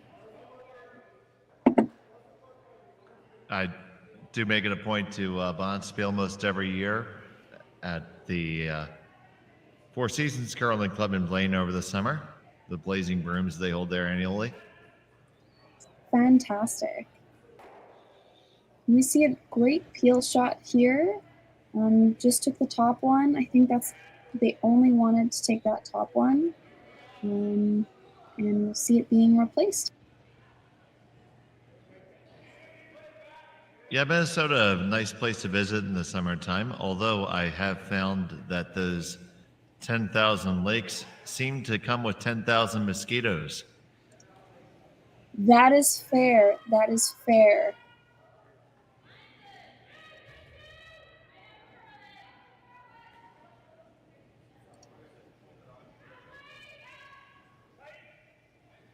Nice clean here. The sweepers really like the weight.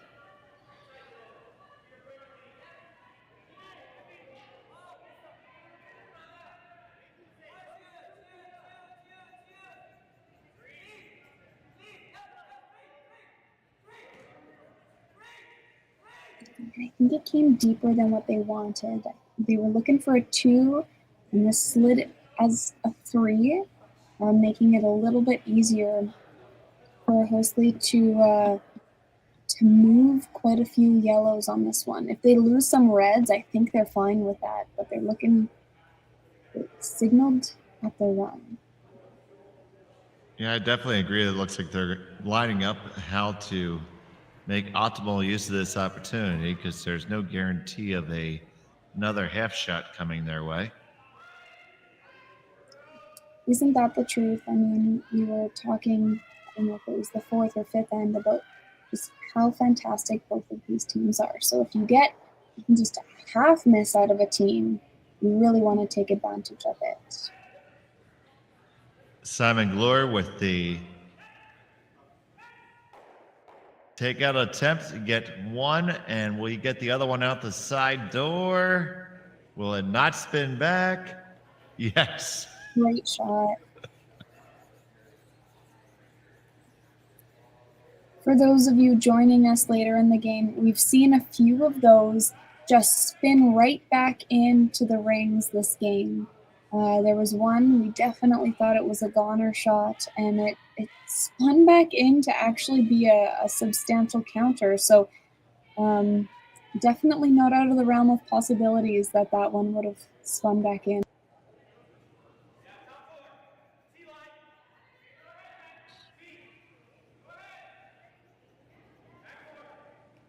So the first here from Andrew Stapera. Mark Fenner going to try to brush it on home.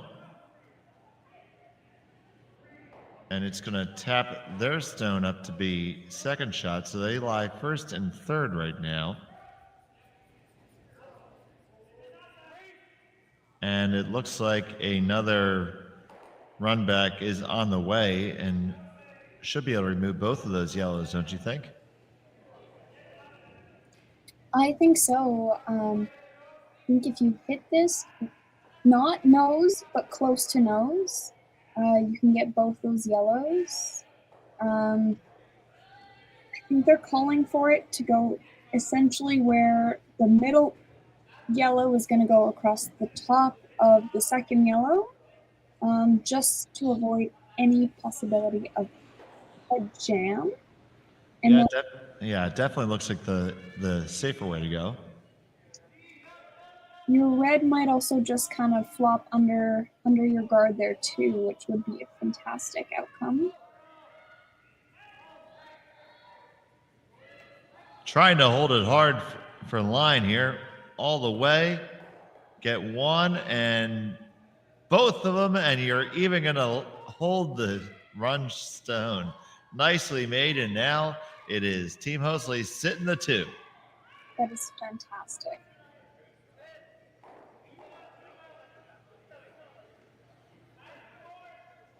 Korey asking for the draw here from Andrew. Took a look at that cross-house shot for just a second. It's there, but I don't know how much it gets you. You're probably inviting the blank more if you do that.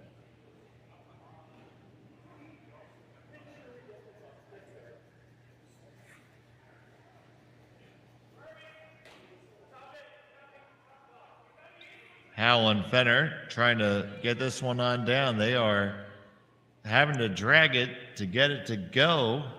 And this is going to end up quite a bit light.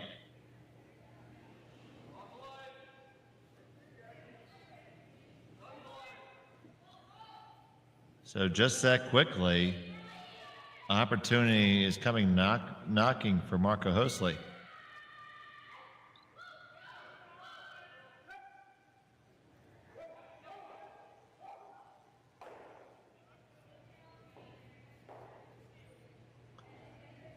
Looking to draw underneath cover, lie 3. Or a little tap, possibly. What do you think is the optimal play here, Sarah? I think if I'm playing, I personally say, okay, 2 looks like it's in play. Let's come in, but it looks like they're playing the tap.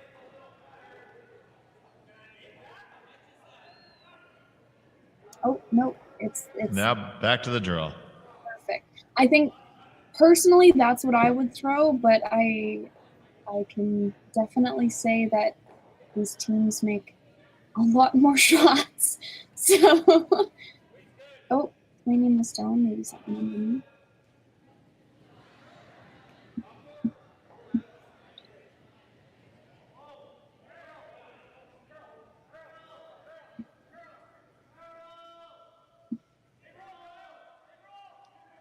And there you get a good look at the bottom of the Swift Current rocks there. Looks like they are inset with the blue hone inserts. Kind of become the gold standard for stones now.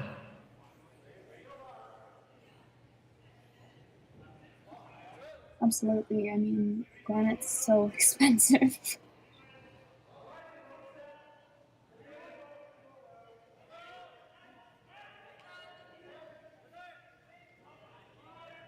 Scrub here. Gotta go.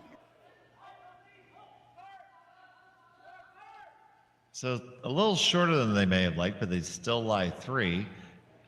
It's gonna possibly leave an opportunity to draw around and at least cut the scoring. Maybe if you can find a way to force here, you end up down 1 with.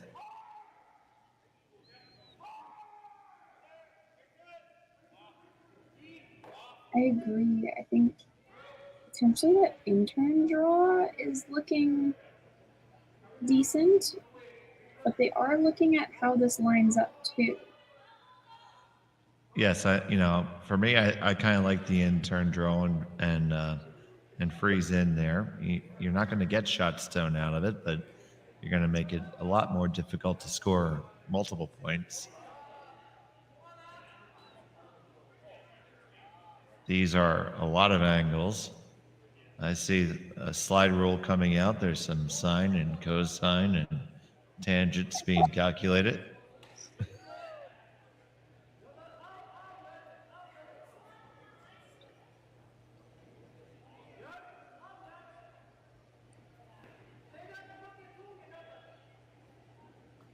And it looks like Korey wants to throw this double. Don't think the angle's right for a triple. I think the shooter goes over the top.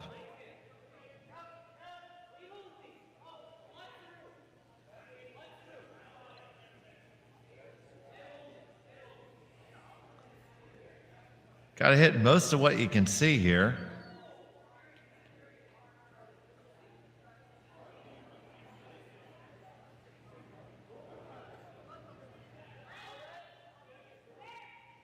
Yeah, I think if they can hit everything they see, they'll make that double. I don't think their shooter will stay in the rings, though. What do you think? I do think it goes over the top. We're going to find out shortly. We got a bullet coming here from Korey Dropkin. It is high and makes the other double. So instead of the double they called, they end up with a little redirect there, a little unexpected plan B.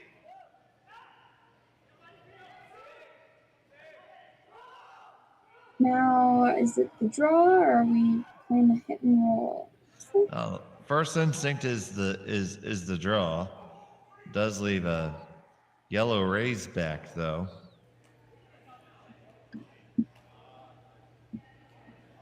If you play the hit and roll, you're inviting a tap back with nothing really of your own that's in a good spot to send in, I don't think.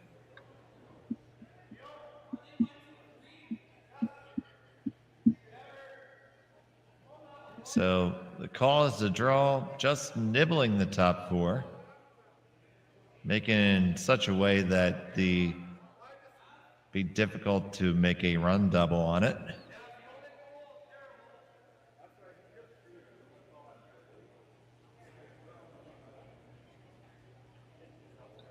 If you can place this perfectly, you're going to have a good one and probably walk away here with two.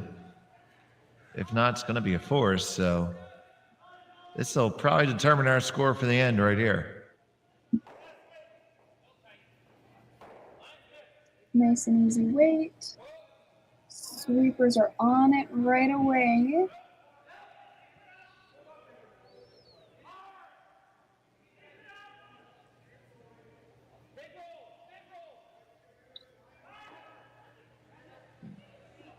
Looks like this one's coming up just a touch light as well. Yeah, I think they can get it. Oh, yep, they did. They got it second shot. But it does still leave that double. And this looks quite makeable. You might end up going on your own though. It looks like that's a pretty natural result, which would bring the blank in. So now it's down to what do you want to leave them for your event? Do you want them to count one? Do you want them to blank? yeah, because that double has blank written all over it because it's going to end up taking out your own stone in the wings. So there's some thought here of raising this yellow here at the 3 guard back onto shot stone. I kind of like it. I do too. I think you just have to skinny the one that they just tossed. So it's literally just off nose. Good amount of room to make it by for sure. It's going to take the opposite turn, so we'll come in right really naturally to the one on the 4 foot.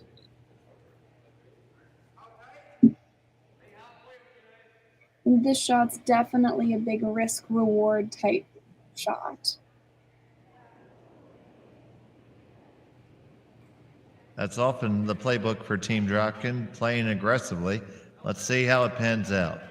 Tom Fenner, not really tremendously interested in this, so now we're on it. Does this pick off his hand or? Did. Ooh, that is terribly unfortunate. And even more unfortunate is that it pushed off his own off the rings, and that's going to leave Hoesli a shot for 4. Ooh, you just hate to see that, Sarah. Yeah.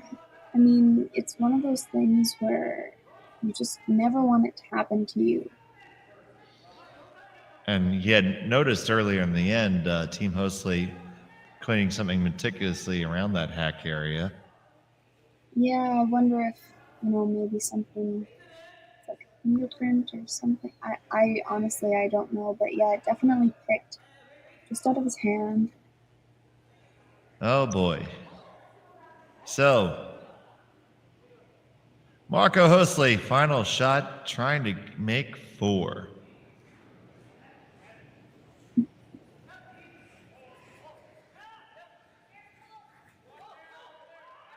Nice and easy. And there it is, score of 4, and that'll be all. 9-5 win for Marco Hoesli over Korey Dropkin, and they will continue on in the B. And that is our final here from Swift Current, Saskatchewan. Thank you all for joining us today. Absolutely, and for all of us here at Curling Stadium, I'm Dave Schmel with Sarah Hogue. We thank you for joining us, and make sure to catch our next draw coming up soon on Curling Stadium. Have a great day, everyone.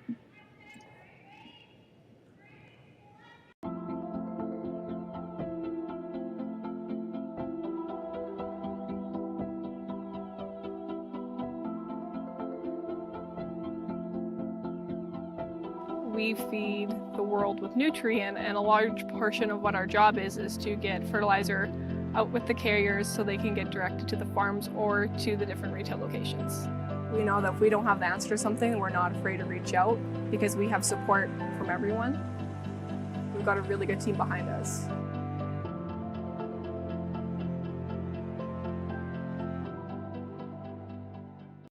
SaskTel Be Kind Online wants to stop cyberbullying. Want in on the action? We award up to $1,000 for youth initiatives that help spread kindness and prevent bullying. What great idea do you have to help stop bullying? SaskTel can help. Go to BeKindOnline.com and apply for a grant today. Together, we can make a difference.